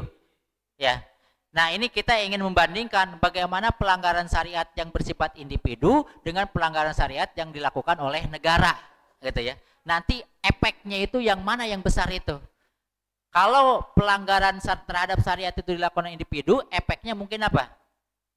Ya kehidupan sempit ya bagi dia saja, gitu ya. Benar nggak? Mungkin efeknya itu bagi dia, bagi keluarganya. Ketika ada anggota keluarga yang seseorang itu bisa mengkonsumsi narkoba, yang kena efeknya siapa? Ya paling dia sendiri dan keluarganya. Udah gitu ya. Efeknya kecil akibatnya itu. Tapi bagaimana kalau pelanggaran terhadap syariat itu dilakukan oleh negara, gitu ya? Ya tadi contoh pelanggaran syariat Islam dalam skala individu, dia minum khamar, mengkonsumsi narkoba, dia judi, jadi itu pelanggaran bersifat individual gitu ya. Dampaknya saja, jadi yang individual saja dampaknya mengerikan gitu ya, bisa merusak kehidupan gitu ya. Apalagi bagaimana jika yang melanggar syariat itu adalah negara gitu ya. Kalau pelanggaran yang bersifat individu saja tadi mengerikan gitu ya, akibatnya itu. Bagaimana kalau pelanggaran itu dilakukan oleh negara gitu. Nah, ini hubungannya, makanya gambarnya ini ya. Nah, tentu saja yang akan mengalami penderitaan itu tidak hanya individu-individu tertentu, tetapi yang mengalami penderitaan itu adalah seluruh rakyatnya. Kalau negara gitu menyimpang dari syariat, yang akan merasakan dampaknya ajab dari Allahnya itu bukan hanya individu, bukan hanya presidennya saja, bukan hanya menteri-menterinya, tapi seluruh rakyat. Contohnya apa? Ini contoh. Apa nih? Ini berita yang dulu gitu ya, beritanya. Ini sebagai contoh saja. Ketika pemerintah mengumumkan kenaikan pertalite, bahkan pertalite nanti akan dihapuskan ya, akan dihilangkan. Yang tadinya pertalite itu berapa? Sebelum 10.000 berapa? Lupa. Kalau saya termasuk yang pengkonsumsi bensin eceran, jadi nggak tahu harga resmi gitu ya, nggak pernah ke pom bensin. Ya intinya naik gitu ya, jadi 10.000. Nah, kenaikan harga BBM itu adalah pelanggaran terhadap syariat. Paham nggak? Kok naikin BBM melanggar syariat? Apa sih melanggarnya itu? Dampak dari ini kenaikan BBM apa? Dampaknya menderita, harga-harga naik gitu ya, ongkos angkot naik karena bahan makanan itu juga diangkutnya itu pakai angkutan pakai bensin, itu juga mahal juga, naik juga seperti itu. Jadi dampaknya banyak. Nah, jika pemerintah menaikkan harga BBM, apakah itu pelanggaran terhadap syariat? Pelanggar nggak? Menaikkan BBM itu melanggar syariat nggak? Apa hubungannya? Kok menaikkan BBM melanggar syariat gitu ya? Hubungannya apa sih gitu ya? Apa dalil yang dilanggar? Apa syariat Islam yang dilanggar ketika pemerintah itu menaikkan BBM? Dalilnya adalah ini. Sabda Rasulullah SAW, al-muslimuna suraka'u fi salasin, fil ma'i wal qala'i wan nari wa samanuhu haramun. Nah, dalilnya ini. Artinya apa? Al muslimuna suraka'u fi salasin. Kaum muslim berserikat punya andil dalam 3 hal. Al-ma'i, air, wal kalai, padang rumput, wan nari, dan api. Api itu termasuk dalamnya adalah BBM, gas, listrik, dan sebagainya. Dan harganya adalah haram. Nah ini sabda Rasul. Sabda Rasul itu menjadi dalil sara bagi kita, gitu ya. Nah bagaimana, apa hubungannya dengan menaikkan BBM itu? Ini BBM ternyata termasuk ke dalam an-nari, wan nari. BBM. Nah BBM itu kata Allah, kata Rasulullah SAW, bahwa kaum muslim itu berserikat dalam 3 hal, gitu ya. Dalam hal apa saja? Air, padang rumput. Padang rumput itu disamakan dengan hutan, gitu ya. Hutan berarti air itu perairan ya, perairan baik itu mata air, laut, dan lain-lain. Terus hutan, gitu ya. Terus BBM, gas, api itu BBM, gas, listrik, pertambangan itu adalah milik umum. Maksudnya seperti itu. Maksudnya berserikat itu milik umum.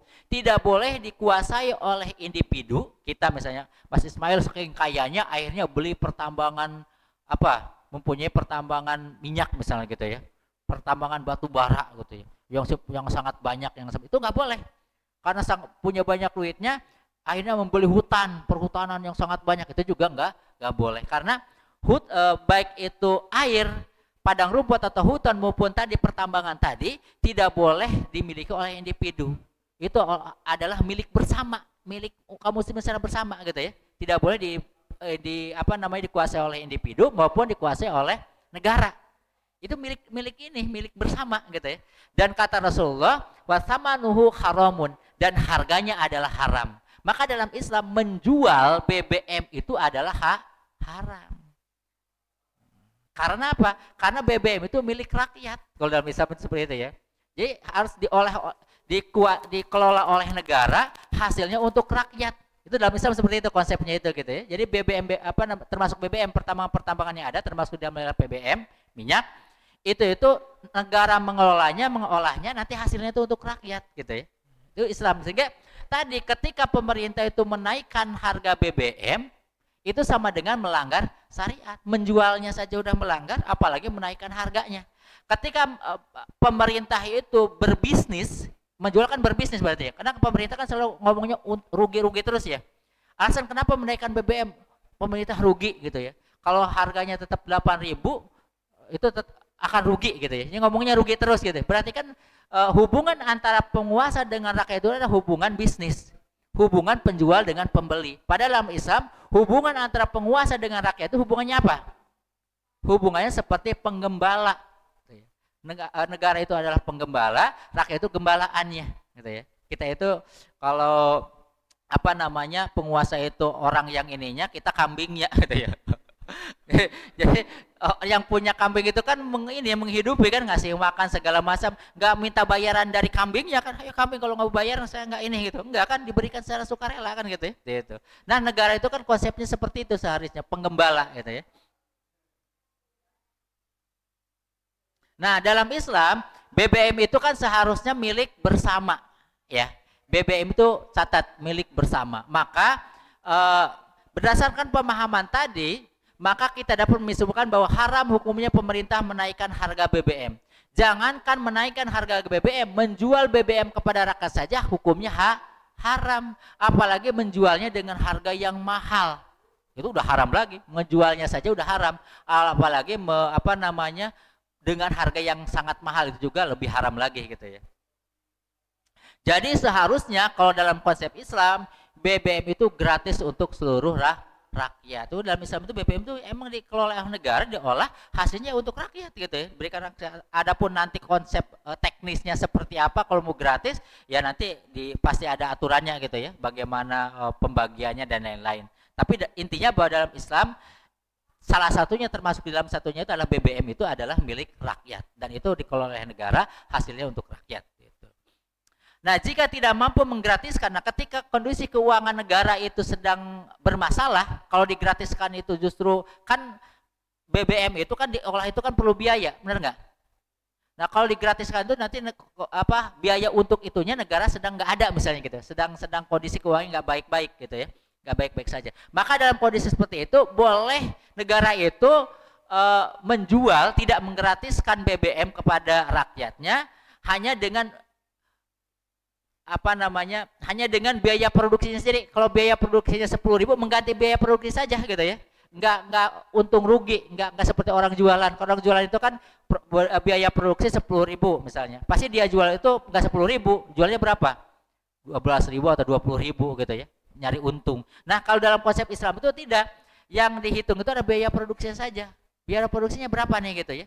Sehingga ya itu yang dijual gitu ya. Jadi enggak hitung-hitungan untung ruginya gitu ya. Jadi negara itu tidak mengambil saman atau harga atau keuntungan dari penjualan BBM kepada rakyat sebagai pemilik hakiki BBM. Jadi karena BBM itu adalah milik rakyat, maka sudah tidak layak, tidak boleh, haram hukumnya negara itu menjual BBM kepada rakyatnya. Nah, di sini paham ya? Tadi bahwa ketika negara itu menaikkan harga BBM itu adalah pelanggaran terhadap syariat, maka nanti efeknya, akibatnya itu banyak.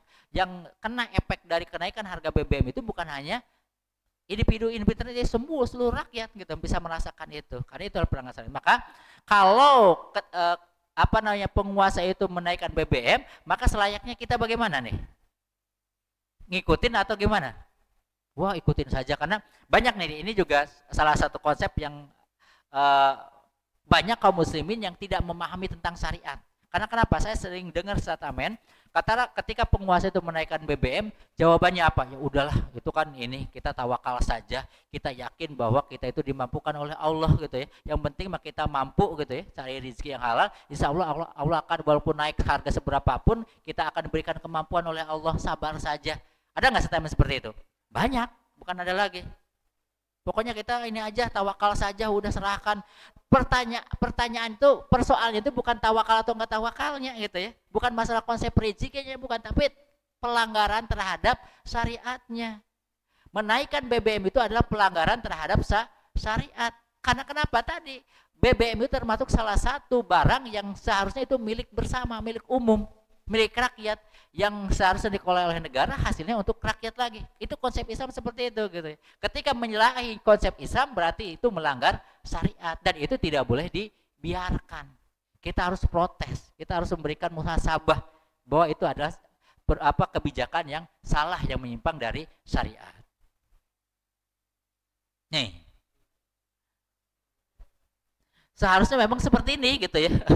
Ketika BBM itu, tapi kalau ini kayaknya ada unsur politiknya gitu ya. Buktinya apa? Mereka itu protes ketika mereka berada di bawah. Mereka jadi rakyat biasa. Ketika mereka jadi rakyat biasa, ketika penguasanya menaikkan BBM, mereka protes gitu ya. Tetapi ketika mereka berkuasa, merah ini berkuasa nih, menaikkan harga BBM, ya biasa aja. Benar nggak? Benar nggak?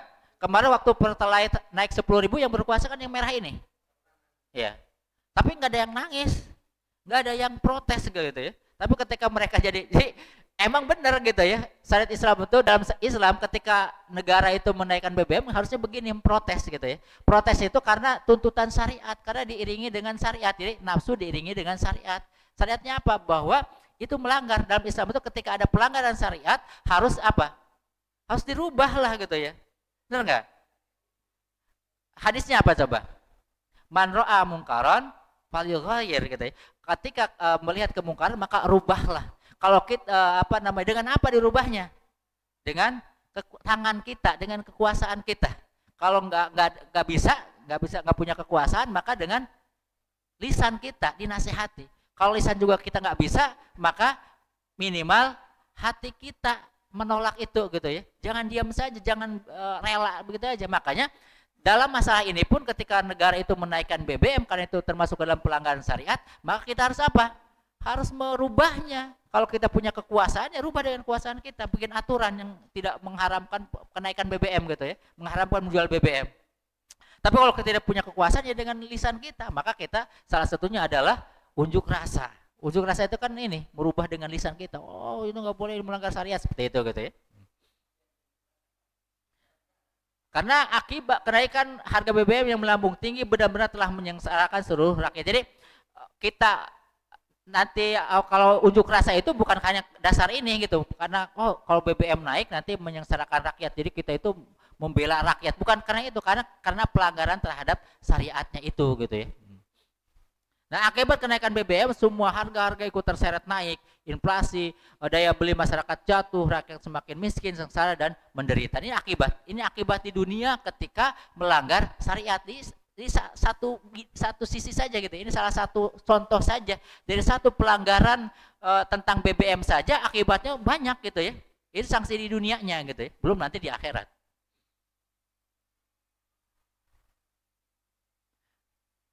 Nah, itu baru satu pelanggaran dari kenaikan harga BBM, pelanggar dari BBM gitu ya. Bagaimana jika yang dilanggar adalah 2, 3, 4 dan seterusnya dari syariat Islam. Jadi kalau yang dilanggar itu bukan hanya satu ini gitu ya, satu bidang, satu unsur, tapi kalau banyak bagaimana? Semua dilanggar. Hukum tentang ya bidang ekonomi dilanggar, semua dilanggar. Bagaimana gitu akibatnya? Dari satu pelanggaran saja akibatnya luar biasa gitu ya, apalagi banyak gitu. Seperti sekarang, ketika banyak syariat itu dilanggar, maka semakin banyak kesengsaraan yang kita rasakan. Benar nggak? Banyak kesengsaraan kita rasakan itu gitu ya. Nah, bagaimana juga jika negara menolak menerapkan syariat Islam secara keseluruhan? Nah, bagaimana kalau negara itu menolak menerapkan secara keseluruhan? Itu tentunya akibatnya sangat besar dampaknya bagi kita. Seperti ini kondisi ketika syariat Islam itu tidak diterapkan di tengah-tengah kita gitu ya. Umat Islam itu menjadi umat yang menderita. Pemandangan seperti ini itu bukan pemandangan yang aneh gitu ya.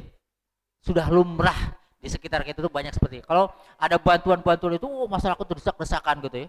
Bahkan ya seperti inilah kondisi di negeri kita itu gitu ya. Ini kan mayoritas umat Islam ya. Dikasih duit 1.000 aja senang banget gitu ya. Gitu. Kalau kita aja dikasih BLT saja kan kayak seneng banget gitu ya. Wah, pada rebutan. Yang kaya saja bisa jadi miskin gitu ya, gara-gara itu. Nah, dari akibat dari negara yang menolak menerapkan syariat Islam secara kapah sudah dapat kita rasakan bersama saat ini. Bagaimana pendidikan dan kesehatan semakin mahal, benar enggak? Ini gara-gara syariat tidak diterapkan, pendidikan, kesehatan mahal. Kesehatan sekarang itu kan apa? Apalagi kesehatan sekarang itu kan diserahkan kepada rakyatnya lagi gitu ya, harus ikut BPJS supaya apa katanya, padahal ikut BPJS itu bukan gratis, bukan itu, kita bayar tiap bulan gitu ya. Jadi kesehatan ditanggung diri kita sendiri sebenarnya gitu. Kejahatan dan kemaksiatan merebak di mana-mana. Sekarang itu kasus pencurian, pemerkosaan dan itu udah hal yang biasa gitu ya. Pembunuhan aja sekarang udah biasa. Kalau dulu perasaan gitu ya, yang namanya bunuh sampai dipotong-potong itu kan ngeri banget gitu ya. Kalau zaman-zaman dulu kayaknya nggak, tapi sekarang kayaknya udah biasa banget ya.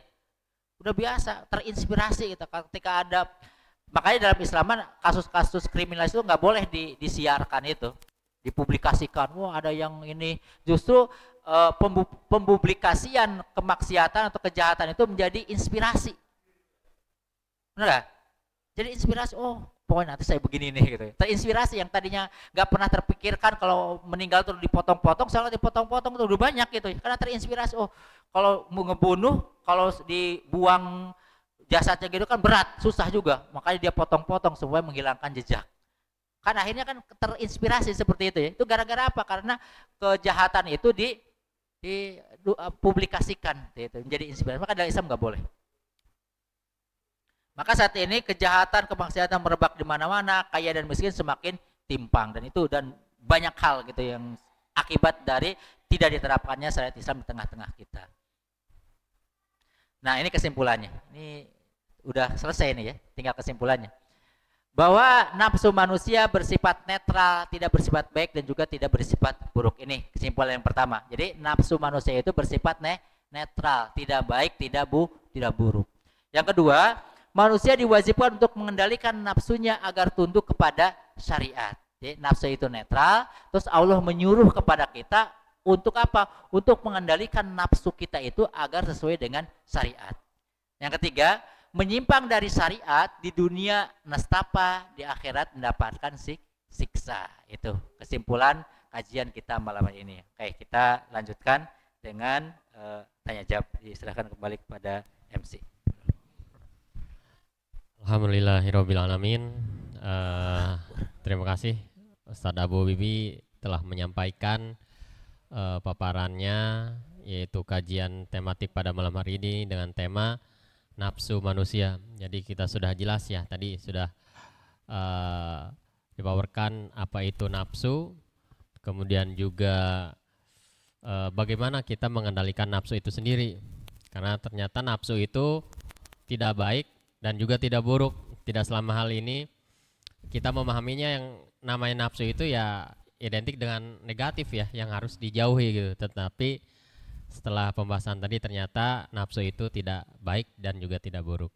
Tafadhol kepada jamaah yang sudah hadir di sini, dipersilahkan untuk menyampaikan pertanyaannya ataupun ada di kolom chat mungkin. Kang Didi, ada yang masuk? Silahkan. Ada yang senyum-senyum nih, ngeliatin saya. Ya. Gak usah ragu-ragu lah. Pakai mic biar ini.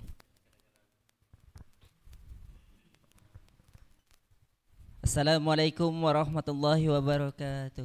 Waalaikumsalam warahmatullahi wabarakatuh. Izin bertanya Ustadz, bagaimana hukumnya kita yang membeli atau mengonsumsi bahan bakar padahal kita tahu dalam Islam itu tidak boleh dijual belikan, tetapi karena kita hidup di pemerintahan yang tidak menerapkan hukum Islam. Yang kedua, Allah berfirman di surat Toha, barang siapa yang berpaling dari peringatanku maka kehidupan menjadi sempit. Tapi kenapa manusia sudah jelas-jelas diperingatkan masih saja menuruti hawa nafsu? Ya, terima kasih Ustadz. Assalamualaikum warahmatullahi wabarakatuh. Waalaikumsalam warahmatullahi wabarakatuh. Dari pertanyaan Ustadz Ismail. Silahkan yang lain. Ada Pak Fuad kayaknya nih. Oh Bang Rambe nih, Bang Rambe. Waduh, lama tak jumpa ya.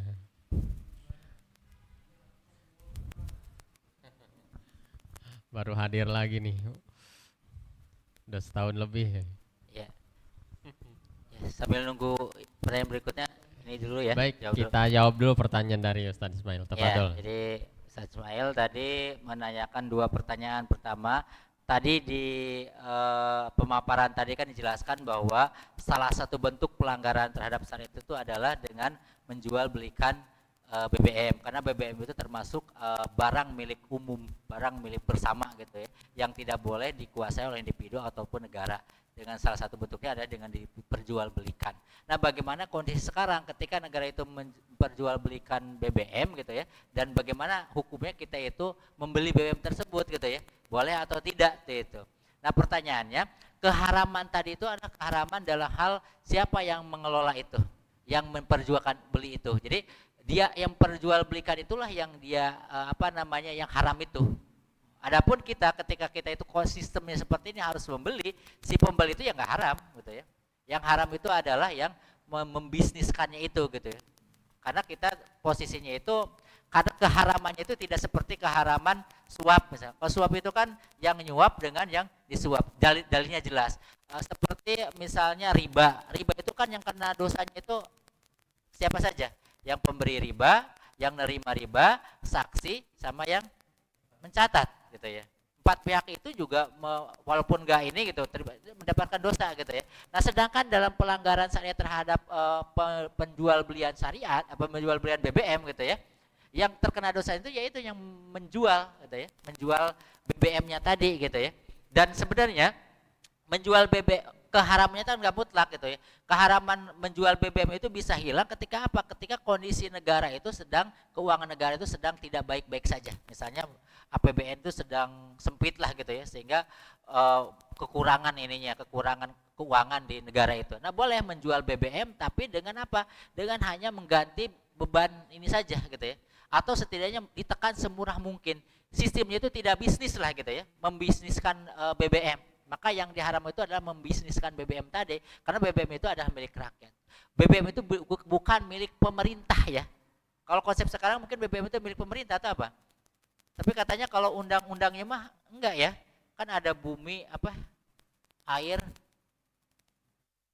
coba bunyi undang-undang ada ya. Itu milik negara dan sepenuhnya bunyinya. Ayo, yang ininya masih hafal bunyi undang-undang ini, yang bumi, air dan ini adalah Sebenarnya kalau undang-undang 45-nya agak mirip-mirip syariat itu gitu ya. Tapi kekinian banyak undang-undang yang melanggar syariat termasuk itu gitu ya. Akhirnya apalagi sekarang itu pengelolaan BBM itu bukan oleh pemerintah. Tidak 100% oleh pemerintah. Buktinya sampai di kita itu sekarang yang menjual BBM itu bukan hanya Pertamina gitu ya. Ada yang kuning warnanya ya. Ada yang warnanya biru. Ya, ada ya. Seperti itu. Sebenarnya dalam Islam nggak boleh itu gitu ya. Jadi yang menguasai yang mengelola BBM itu ya harus pemerintah saja. Pengelola ya, pemerintah pengelola bukan penjual ya, bukan pemilik. Karena milik rakyat dikelola oleh pemerintah, hasilnya untuk rakyat. Nah, dalam kondisi tertentu keuangan negara itu sedang sempit gitu ya, boleh karena untuk menggratiskan itu otomatis kan negara keluar biaya banyak gitu ya. Nah, itu boleh biaya produksinya itu diganti oleh rakyat. Setidaknya harganya itu lebih murah gitu ya, semurah mungkin seperti itu. Nah, membelinya itu ya kita membelinya tidak berdosa. Tapi ketika penguasa itu menjual belikan dengan motivasi bisnis gitu ya, motivasinya bisnis bukan pelayanan, itu adalah haram. Yang haram yang kena dosanya itu adalah penguasa tadi, pemerintah tadi gitu. Si rakyatnya yang membeli ya tidak gitu. Itu ya, jadi karena yang terkena dosanya itu hanya itu saja. Karena pemerintah sudah menyalahi perintah syara gitu ya, perintah Allah gitu ya, bahwa dia itu ditunjuk oleh Allah sebagai pengelola saja gitu ya, bukan pemilik. Terus yang kedua tentang Allah sudah memperingatkan kita bahwa kalau kita jauh dari syariat, kalau kita melanggar syariat, maka penghidupan yang sempit yang akan kita dapatkan. Tapi faktanya kenapa banyak sekarang kaum muslimin itu justru nggak memperdulikan itu gitu ya. Banyak yang tetap aja udah diperingatkan itu akan kehidupan sempit segala macam, tetap aja ditinggalkan gitu ya. Bagaimana ini gitu ya? Apa sih penyebabnya? Ya karena pertama bahwa Allah itu tidak pernah memaksa manusia, makhluknya itu untuk mengikuti aturan Allah. Tidak pernah memaksa. Jadi Allah itu memberikan pilihan saja. Kalau mau ngikutin silakan gitu ya. Nanti balasannya ini. Kalau mau melanggar silakan, balasannya itu. Akibatnya apa, ajabnya apa. Tadi penghidupan yang sempit, di akhirat akan masuk neraka. Itu kan informasi-informasi saja yang Allah berikan kepada kita. Adapun manusianya itu tidak pernah ditekan gitu ya. Nggak pernah dipaksa, harus begini segala macam. Enggak, karena Allah itu tidak pernah memaksa perbuatan manusia. Di bab qada-qadar itu kan dijelaskan. Ada perbedaan antara af'al, perbuatan dengan kodok kodar. Kalau kodok kodar itu adalah memang dipaksa oleh Allah, manusia punya semua, seolah-olah manusia itu harus ngikutin aturan Allah, ikutin kemauan Allah gitu ya. Bab kodok kodar seperti itu ya. Tapi dalam masalah kodok kodar nanti itu kan nggak ada pahala dan disiksa. Gitu. Kita misalnya Mas Ismail lahir dari jadi orang Lampung, bapaknya Lampung gitu misalnya, orang tua Lampung. Itu kan kita nggak minta, benar minta nggak? Mas Ismail itu nggak bakalan nanti dihisab oleh Allah. Kenapa kamu jadi orang Palembang? Kenapa? Enggak kan gitu ya. Karena itu Allah yang menentukan gitu ya. Tetapi kalau af'al atau kalau perbuatan itu adalah benar-benar diserahkan kepada manusianya. Gitu ya. Akibatnya apa? Karena itu diserahkan kepada manusianya, akibatnya ada hisab.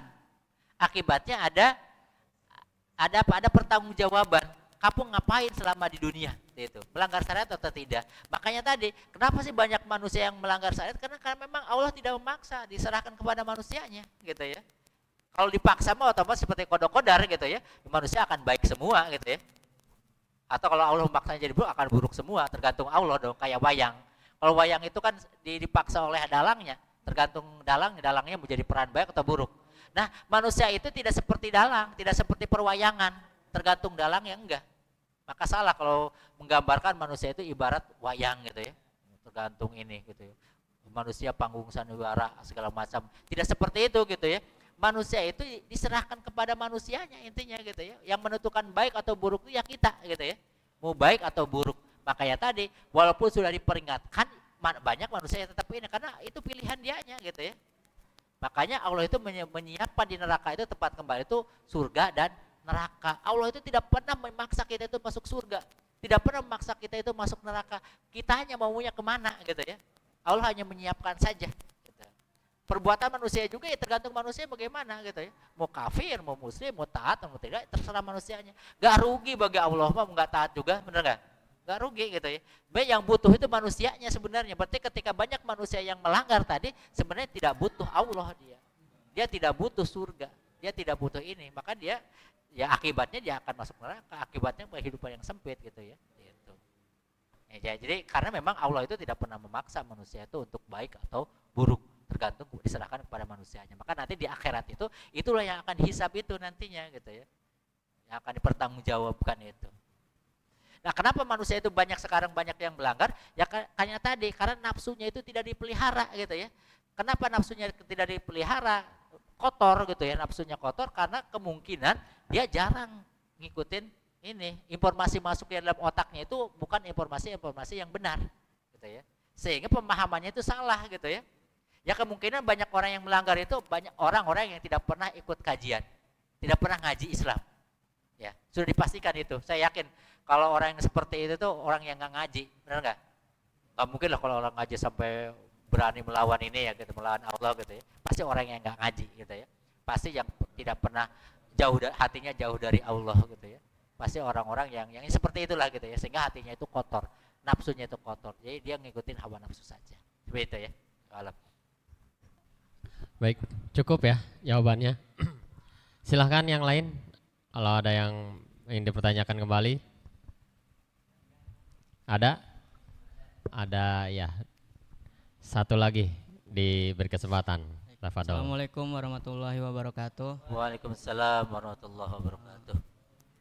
Saya mau bertanya Ustadz, kan penjualan minyak itu kan haram ya Ustadz? Apalagi disebut tadi bahwa ada pihak swasta juga yang ikut menjual. Faktanya bahwa yang sekarang itu juga Pertamina juga kebanyakan dari pihak swasta juga yang menjual, berarti kan rakyat juga ikut berbisnis minyak itu juga gitu, BBM. Bagaimana hukumnya jika rakyat yang ikut berbisnis juga gitu Ustadz? Itu aja. Okay. Baik, terima kasih. Assalamualaikum warahmatullahi wabarakatuh. Assalamualaikum warahmatullahi wabarakatuh. Ya tadi status minyak itu BBM itu sama statusnya seperti air, ya, seperti perairan gitu ya, laut, mata air gitu ya. Itu adalah milik bersama yang tidak boleh dikuasai oleh individu, dan di mana si individu itu memanfaatkan itu untuk keuntungan pribadinya gitu ya. Itu kan nggak boleh, atau dikuasai oleh negara itu mengambil keuntungan di situ gitu ya. Itu juga nggak boleh. Nah pertanyaan tadi, itu kan nggak boleh diperjualbelikan gitu ya. Bagaimana dengan statusnya sekarang banyak individu-individu nih gitu ya, menjual BBM gitu ya, benar nggak? Bukan hanya Pertamina yang di pom bensin, ternyata yang jualan bensin itu banyak eceran-eceran di warung-warung gitu. Nah bagaimana hukumnya menjual yang seperti itu ya, pertanyaannya gitu ya.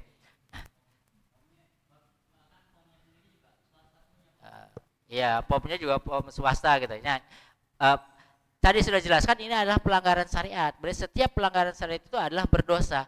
Maka pihak-pihak yang terlibat di dalamnya itu akan juga menanggung dosa. Berarti pom-pom bensin dari segi penguasanya gitu ya, itu jelas melanggar syariat. Kalau memang tujuannya, motivasinya itu adalah bisnis ya, bukan karena kondisi negara sedang pilot misalnya gitu ya, karena untuk mengganti beban produksi dan lain, bukan karena itu, karena murni motivasinya itu adalah bisnis, keuntungan itu haram, nggak boleh. Berarti kan berdosa, penguasanya itu berdosa. Pihak-pihak dari penguasa yang terlibat di dalam hal itu adalah dia melakukan perbuatan dosa. Nah bagaimana di individu kita gitu ya, ikut menjual itu juga gitu ya, sedangkan kita tahu itu adalah milik umum gitu ya, kita jual, itu juga nggak boleh terlibat di dalam itu ya. Jadi lebih baik kalau kita udah paham itu, lebih baik tidak terlibat dalam penjualan itu gitu ya. Ya nggak boleh menjualnya. Kalau kita membeli karena kondisinya seperti ini ya tidak terlibat gitu, tidak terlibat ininya gitu ya. Karena memang karena sistemnya seperti ini sekarang agak sulit ininya untuk menghindari itu gitu ya. Kita hanya bisa menjelaskan seperti kalau untuk bisa menghindarkan sampai ini tuh ya nggak bisa karena kondisinya seperti ini gitu. Sama seperti tetapi kayak air ya. Air itu kan sekarang banyak orang yang memperjualbelikan air juga kan gitu ya. Nah sebenarnya kalau air itu selama mata air ya, mata air, selama mata air itu ketika dia ambil itu tidak mempengaruhi orang untuk bisa mengambil air tersebut, sebenarnya nggak masalah. Misalnya gini, mata air ya, mata air. Nah kalau mata air itu digunakan oleh seorang untuk di bisnis gitu ya, dia kelola di segala macam, akhirnya menjual produk ininya gitu ya. Nah selama mata air itu masih orang lain itu masih bisa mengkonsumsi itu gitu ke sana, tidak sampai edukasi sendiri nggak boleh, itu boleh. Kita misalnya laut nih, minyak juga seperti itu. Minyak itu sebenarnya kita boleh aja ngambil gitu ya, ngambil gitu ya. Selama minyak itu tidak menghalangi orang lain itu untuk mendapatkan minyak. Air juga sama seperti itu. Air itu selama misalnya ada lautan gitu ya, ada sungai dan lain-lain, itu kan milik umum. Nah kita itu ngambil air untuk ke sawah gitu ya, pengairan sawah. Ya boleh-boleh saja gitu ya. Selama sungai itu tidak dikuasai oleh kita, yang nggak boleh itu kita mengkapling sungai itu, plek, itu milik saya. Tidak boleh ada orang masuk ke sana, itu milik saya gitu. Itu nggak boleh gitu ya. Tapi kita mengambil air itu karena milik umum, siapa saja boleh ngambil itu gitu ya. Air itu boleh diambil. BBM juga siapa saja itu boleh ngambil gitu ya, boleh ini gitu ya. Ketika dia dijadikan kayak minyak itu kan perlu pengolahan kan gitu ya. Nah sebenarnya secara ini individu itu boleh ngambil minyak itu gitu ya, dia olah gitu ya, dia konsumsi sendiri atau dijual, tetapi jangan sampai dikuasai gitu ya. Mengambilnya saja boleh. Air juga sama seperti itu, boleh mengambilnya gitu ya, asalkan tidak menghalangi orang lain itu untuk menguasai itu. Tapi tadi jadi menjualnya itu sudah termasuk yang nggak boleh gitu ya. Dan dalam sistem Islam tidak diperbolehkan, tidak akan ada peluang individu itu ini gitu ya, memperjualbelikan BBM. Karena itu nanti dikuasai oleh negara. Negara itu nggak mungkin diinikan lagi ke ininya gitu ya. Kalau sekarang itu kan emang motivasinya bisnis gitu ya. Kalau dalam sistem Islam nanti si Pertamina kan itu nggak bakalan sampai menjualnya ke ini gitu, ke pihak-pihak yang akan menjual kembali gitu ya, nggak bakalan.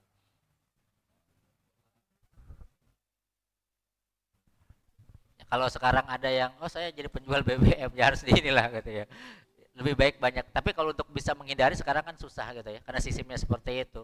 Yang paham saja, berarti yang paham itu nggak boleh gitu ya, terlibat di dalam itu. Ya, walam. Ya, cukup ya untuk jawabannya. Karena waktunya sudah malam, mungkin kita cukupkan kajian kita pada malam hari ini.